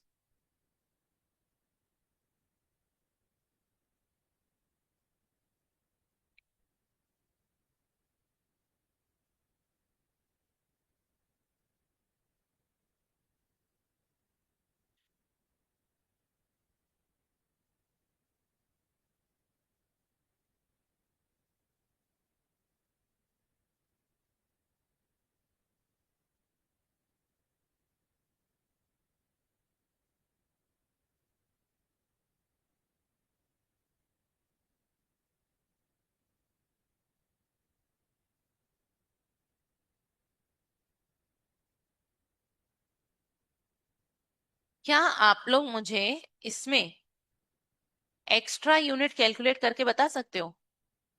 अच्छा, एक्स्ट्रा यूनिट को हम क्या बोलते हैं? मार्जिनल। मार्जिनल प्रोडक्ट एक्स्ट्रा को बोलते हैं मार्जिनल, तो this is my marginal product MP.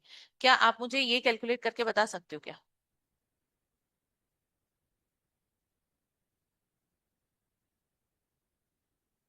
एक सेकेंड, एक सेकेंड।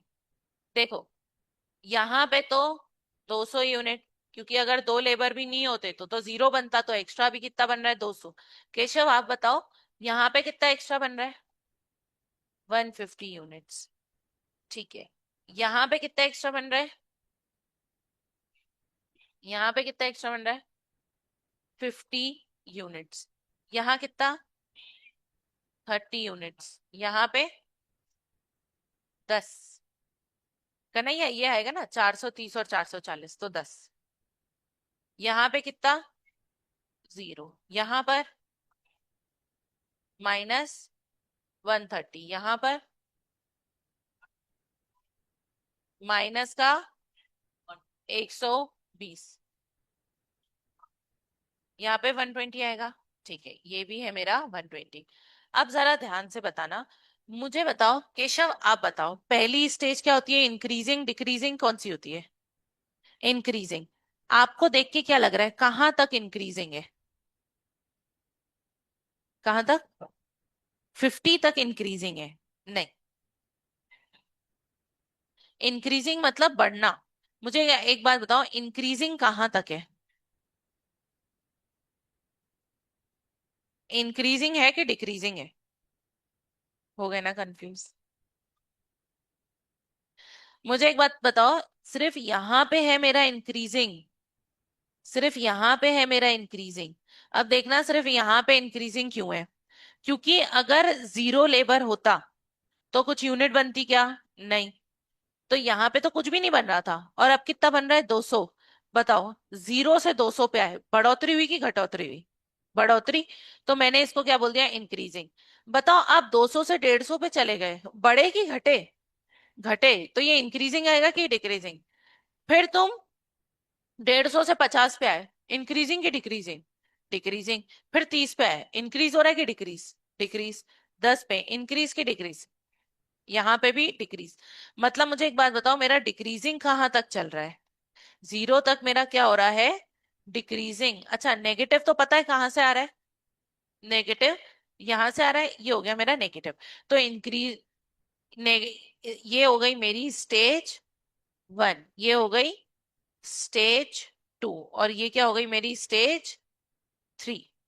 मुझे एक बात बताओ, समझ में आया? आसान है, बहुत आसान है। ठीक है। जहां पर आपको बढ़ोतरी दिख रही है कि भाई पहले तो यहाँ पे जीरो था, यहाँ पे पहले जीरो था, कुछ भी नहीं हो रहा था, जीरो से 200 पे आए, इंक्रीज हुआ कि डिक्रीज? इंक्रीज हुआ। तो ये मेरी वैल्यू कैसी हो गई? इंक्रीजिंग स्टेज हो गई। अब 200 से 150 पे आए, बढ़े कि घटे? घटे। अब जैसे जैसे घटते जाएंगे वहां पे हम क्या कर देंगे? हमारी डिक्रीजिंग स्टेज। और जब नेगेटिव में जाएंगे तो अपन क्या हो जाएंगे? Stage 3, which is negative returns. समझ में आया? ठीक है। ये पीछे क्या लिख रहे हैं? क्या लिख रहे हो आप लोग? कॉपी कंप्लीट कर रहे हो क्या? ये रखी हुई है ना कॉपीज? देखा मैंने, आधे बच्चों ने कुछ कुछ बीच में टॉपिक्स छोड़ के रखे हैं। कुछ बच्चों ने छोड़ के रखे, लेकिन मैंने बोला कोई बात नहीं, कर लेंगे वो, ऐसा कुछ नहीं।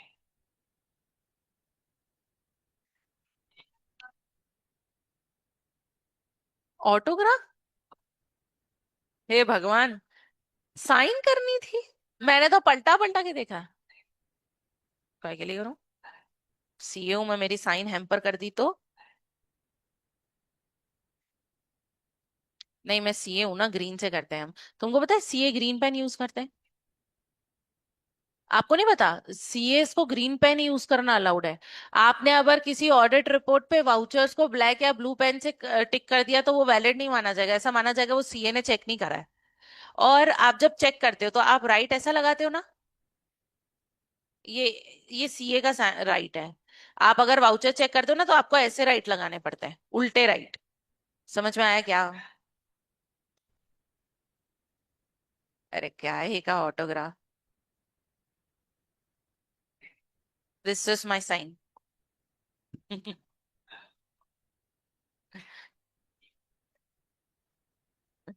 ये है मेरी साइन। एक बार और, अरे तुम साइन का करोगे क्या?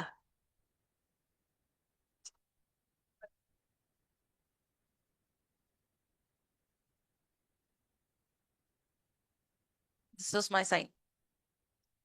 फोटो खींच ली। ए कोई फ्रॉड मत करना। क्या? सीए कोई भी नहीं लिखता आगे?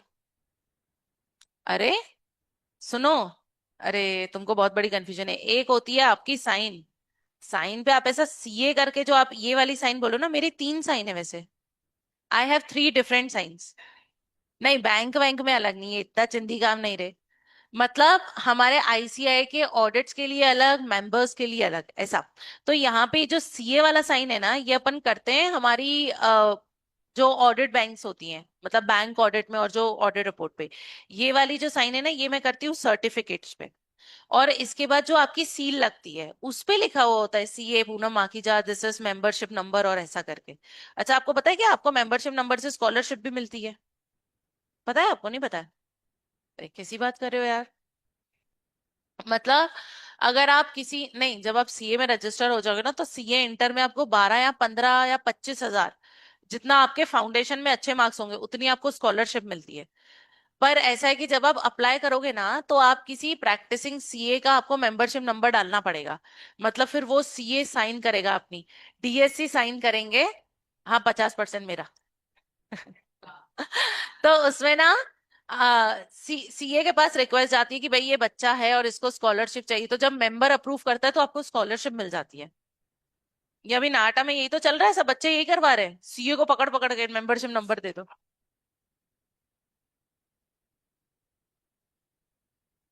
हाँ, एग्जाम की फीस जितनी बार एग्जाम दोगे उतनी बार भरना पड़ेगा।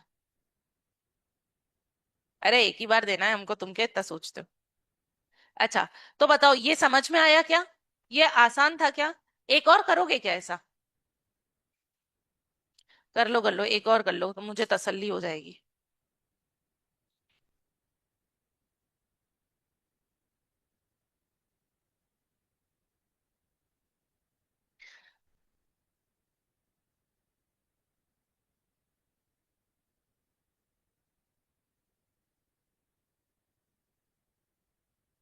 अच्छा, मैंने टोटल प्रोडक्ट लिखा तो कोई दिक्कत तो नहीं है ना? टोटल प्रोडक्ट मतलब टोटल माल जितना बन रहा है।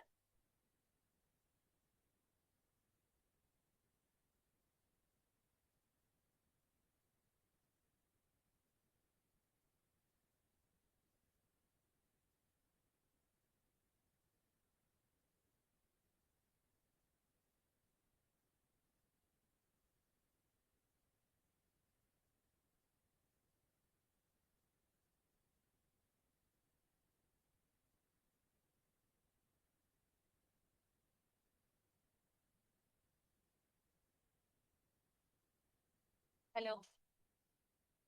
हाँ जी। हाँ, मैं हूँ का मानसी में अरे मैं इतना ही करे सकता, ऑनलाइन करे बताऊँ। मैंने लड़ो हल्ला हूँ का। अच्छा, ये मार्जिनल प्रोडक्ट कैलकुलेट करके बताओ। हल्ला हूँ था। हम्म। खाली मेरे तनिष्क थे होते हैं छातों का मेरे पास। हाँ।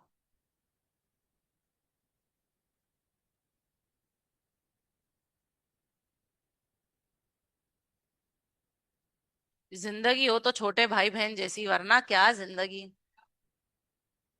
इनका काम ही है, उठो ऑर्डर करो सो जाओ। हेलो। हाँ ठीक है बचा। ठीक है ना।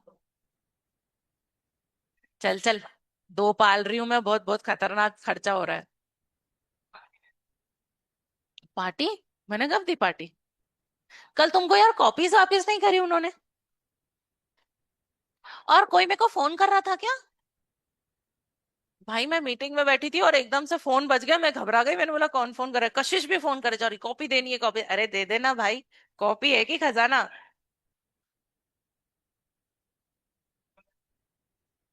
हे भगवान। क्या क्या क्या?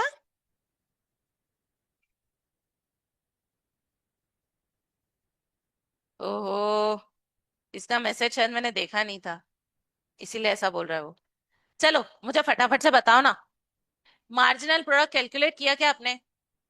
पहले कितना है केशव, दूसरा कितना है? 150, यहाँ पे बताओ। फिर कितना है? फिर 150, फिर कितना है? 30, फिर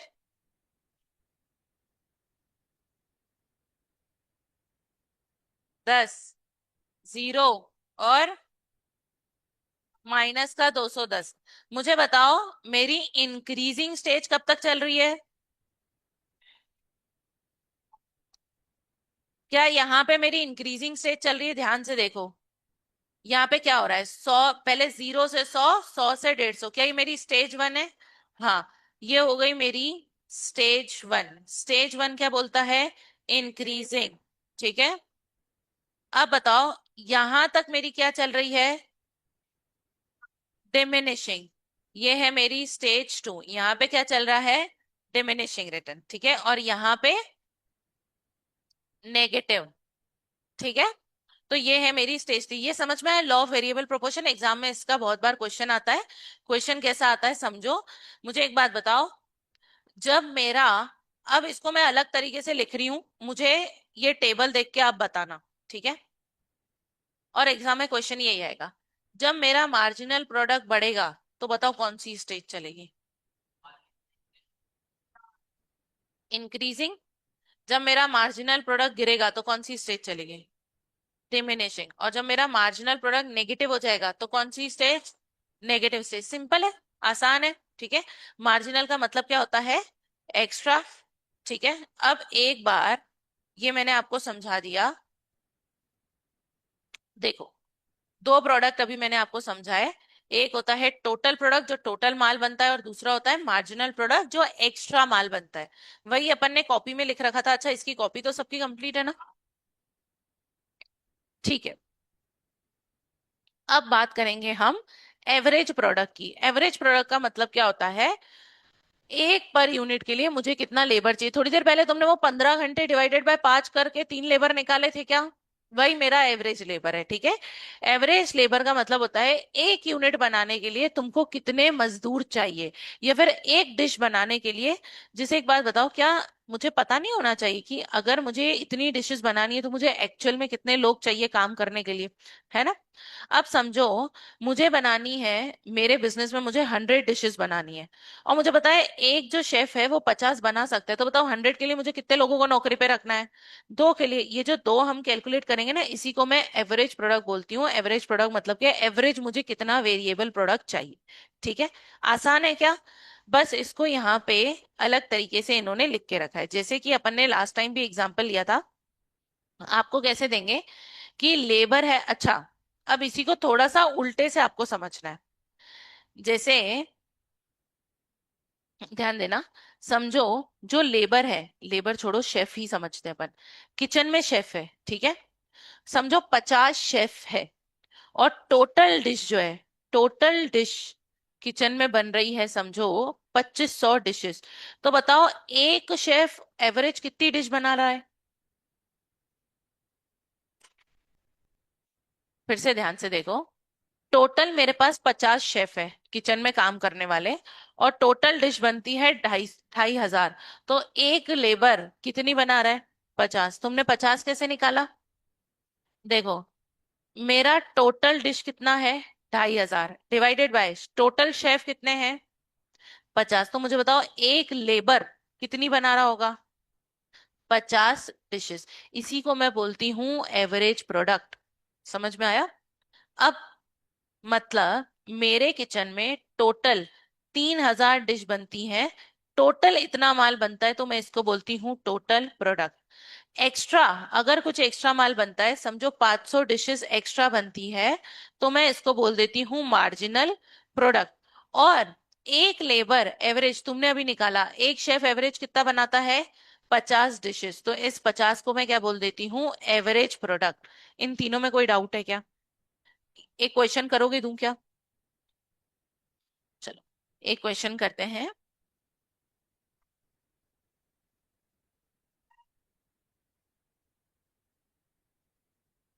टोटल लेबर्स हैं अपने पास,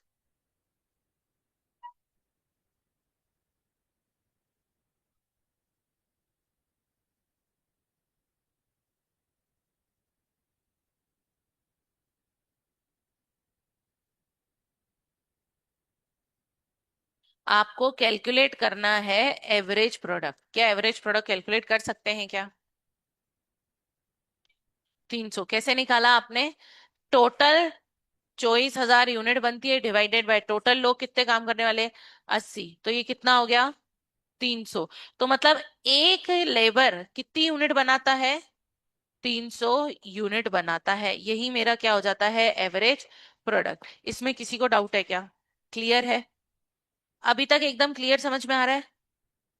ठीक है। अब नेक्स्ट, यहीं से हम टोटल प्रोडक्ट भी निकालेंगे। अरे तुमसे ही निकलवा लेती हूँ ना। बताओ, लेबर है समझो 20, और एवरेज प्रोडक्ट, अब आपको एवरेज प्रोडक्ट दे दिया 100, तो क्या आप टोटल प्रोडक्ट निकाल सकते हो क्या? कैसे निकाला आपने? सिंपल। मैंने क्या करा, देखो एवरेज प्रोडक्ट का फॉर्मूला क्या होता है, total product divided by, labour मेरा वेरिएबल है कि फिक्स? वेरिएबल, तो मैंने लेबर की जगह लिख दिया वेरिएबल फैक्टर। अब मैंने क्या किया, मेरे पास एवरेज प्रोडक्ट तो दिया हुआ है 100, is equals to total product, वही तो निकालना है, X, divided by variable factor कितना है मेरा, 20। मुझे बताओ, 100, 20 को इधर लेके आ गई, इंटू 20, तो मेरा टोटल प्रोडक्ट कितना आ जाएगा, 2,000 का मेरा क्या है टोटल प्रोडक्ट। ये खुद ही फॉर्मूले से निकाल सकते हैं क्या अपन? ये बहुत बेसिक था, ठीक है। अब नेक्स्ट टॉपिक के अपन चलते हैं। अच्छा, ये कॉपी में आप कंफ्यूज ना हो इसलिए मैं बताऊं, मार्जिनल प्रोडक्ट का फॉर्मूला दिया हुआ है। क्या फॉर्मूला दिया हुआ है, जैसे आप निकाल रहे हो, जैसे यहाँ पे लेबर है 1 2 3 4, टोटल प्रोडक्ट है 200, 300, 250 और 100। तो आप बताओ मार्जिनल प्रोडक्ट यहाँ पे आपने कैसे कैलकुलेट करा, यहाँ पे आपने लिखा 200, कैसे? पुराना वाला टी माइनस नया वाला किया होगा, बरोबर। यहाँ पे कितना आया, 100, क्या किया आपने, नया वाला माइनस पुराना वाला। तो बस यही यहाँ पे फॉर्मूला लिखा हुआ है, टीपी नया वाला टीपी और एक पुराने वाला टीपी, सिंपल, बस उसको इक्वेशन में दे दिया है, मतलब उसका सेम ही है, ठीक है। एक बार इसको पढ़ना और मुझे बताना, ये पढ़ के आपको क्या लगता है। मार्जिनल प्रोडक्ट के लिए उसने बोला है।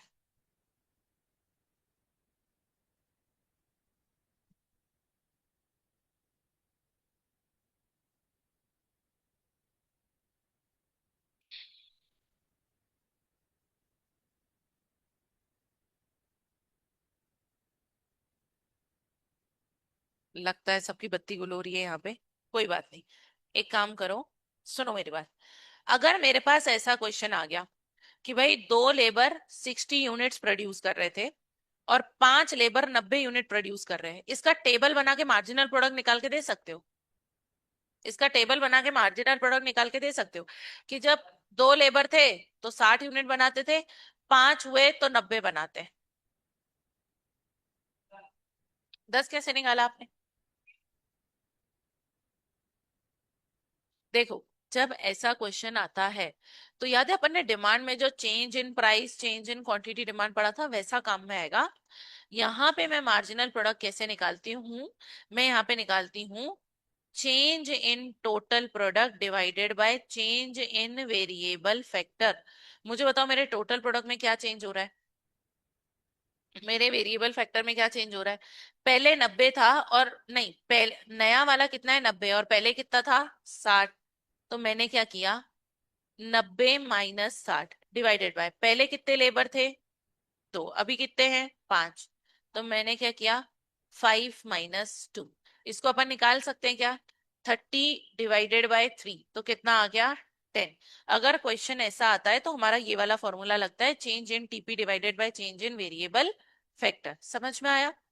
इस फॉर्मूले को बस याद रखना है, वैसे ऐसा क्वेश्चन आएगा नहीं। अच्छा, अब यहां पर एक चीज आपने ऑलरेडी पढ़ ली है। आपने फिक्स्ड फैक्टर पढ़ा, और आपने कौन सा फैक्टर पढ़ा? Variable factor. मुझे एक बात बताओ, फिक्स फैक्टर जो है आउटपुट के साथ बढ़ता है कि नहीं बढ़ता है? नहीं बढ़ता, वो सेम ही रहता है। ये मेरा कैसा रहता है? सेम। वेरिएबल फैक्टर मेरा आउटपुट के साथ बढ़ता है कि नहीं बढ़ता है? बढ़ता है, इसको मैं बढ़ाती हूँ। अब एक एग्जांपल बहुत ध्यान से देखना। मेरी एक फैक्ट्री है, ठीक है, उसका कंसेप्ट यहीं पे लिखा हुआ है इसलिए यहीं पे समझा रही हूँ, कॉस्टिंग का है ये। मेरी एक फैक्ट्री है और इस फैक्ट्री को चलाने का मैं किराया देती हूँ 10,000 रुपए, नहीं 1 लाख मान लो, महीने का किराया है 1 लाख रुपए। मुझे एक बात बताओ, इस फैक्ट्री में मैं माल नहीं बनाऊं तो भी मुझे किराया देना पड़ेगा क्या? इस फैक्ट्री में मैं 500 शर्ट बनाऊं तो भी किराया देना पड़ेगा? इस फैक्ट्री में मैं 1,000 शर्ट बनाऊं तो भी इतना ही किराया देना पड़ेगा? ऐसा तो नहीं है कि सामने वाला आके बोलेगा कि अच्छा कल 500 बनाई थी, 1,000, एक काम करो मेरा किराया बढ़ाओ, ऐसा होगा क्या? नहीं। वो किराया माल का ले रहा है कि जमीन का? जमीन का। मैं इस जमीन पे कितना भी माल बनाऊं उससे क्या ये जो मेरा रेंट है, ये जो किराया है, ये बढ़ेगा क्या? नहीं, ये सेम ही रहेगा, फिक्स ही रहेगा। तो इसको मैं बोलती हूँ फिक्स कॉस्ट। इसको क्या बोलती हूँ मैं? Fix cost. तो फिक्स्ड फैक्टर पे जो खर्चा होता है उस खर्चे को भी हम क्या बोलते हैं? फिक्स्ड खर्चा, मतलब फिक्स्ड कॉस्ट। समझ में आई? अब वैसे ही आ गया मेरा वेरिएबल फैक्टर।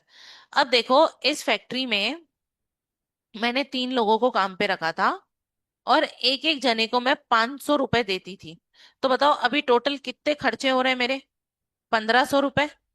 एक जने को 500 दे रही हूँ और 3 लोग काम कर रहे हैं, तो टोटल कितना खर्चा हो रहा है? 1,500। अब मुझे माल ज्यादा बनाना है, पहले मैं 500 शर्ट बनाती थी, अब मुझे 1,000 शर्ट बनाना है। बताओ मुझे काम करने वालों को बढ़ाना पड़ेगा क्या? बढ़ाना पड़ेगा। अब मैं 5 काम करने वालों को मैंने रखा, ठीक है। ये 3 तो थे ही, मैंने 3 को और रख दिया। मुझे बताओ, अब मैं पहले 500 शर्ट बनती थी, अब 1,000 शर्ट बनती है। लेकिन इसके लिए मुझे बात बताओ, जब 3 लोगों को एक्स्ट्रा रखा तो इनको मुझे ज्यादा पैसा देना पड़ेगा कि कम? ज्यादा। बताओ अब टोटल कितना खर्चा हो रहा है? 3,000। क्योंकि देखो, एक को 500 दे रही हूं तो 6 को कितने दूंगी? 3,000। तो जैसे मेरी शर्ट बढ़ी, क्या वैसे ही मेरा ये खर्चा भी बढ़ा क्या? हाँ। तो जब मेरा आउटपुट के साथ मेरा खर्चा बढ़ जाता है वेरिएबल फैक्टर का, तो इसकी कॉस्ट को भी मैं क्या बोलती हूँ? Variable cost. समझ में आया? लॉ ऑफ वेरिएबल प्रोपोर्शन अपन ने समझ ही लिया। देखो, लॉ ऑफ वेरिएबल प्रोपोर्शन ही यहाँ पे दिया हुआ है, ठीक है। क्या बोला है यहाँ पे? अब टीपी और एमपी का रिलेशनशिप बोला है। अब यहाँ पे ना हमको रिलेशनशिप सीखना है। देखो, फिर से अपन पहले एग्जाम्पल पे चलते हैं, ये लास्ट टॉपिक है, फिर अपन कल कंटिन्यू कर लेंगे क्योंकि तुम्हारे दिमाग में घुसना जरूरी है, ठीक है। मुझे एक बात बताओ, ध्यान देना। जब मेरा टीपी बढ़ रहा है तो क्या मेरा एमपी भी बढ़ रहा है? बढ़ रहा है। जब मेरा टीपी गिर रहा है तो क्या मेरा एमपी भी गिर रहा है? क्या गिर रहा है? बस इन्हीं लाइंस का यहाँ पे इन्होंने मतलब लिख के रखा है। इन्होंने क्या लिखा है यहाँ पर? देखो, फेज 1, जब मेरा टीपी बढ़ता है तो मेरा एमपी भी बढ़ता है। जब मेरा टीपी डिक्रीजिंग रेट से बढ़ता है तो मेरा एमपी पॉजिटिव रहता है, और जब वो फॉल होने लगता है तो नेगेटिव होता है। इसको मैं आपको कल ही बताऊंगी, अभी आपके दिमाग में नहीं जाएगा। इसको अपन कल, इस वाले को कल पढ़ लेंगे। लेकिन अभी तक जो अपन ने पढ़ा समझ में आया क्या? फिक्स फैक्टर, वेरिएबल फैक्टर और लॉ ऑफ वेरिएबल प्रोपोर्शन समझ में आया? आपको समझ में आया टोटल प्रोडक्ट क्या है, मार्जिनल प्रोडक्ट क्या है, एवरेज प्रोडक्ट, तीनों समझ में आ गए? बाकी का अपन कल कंटिन्यू करेंगे, ठीक है।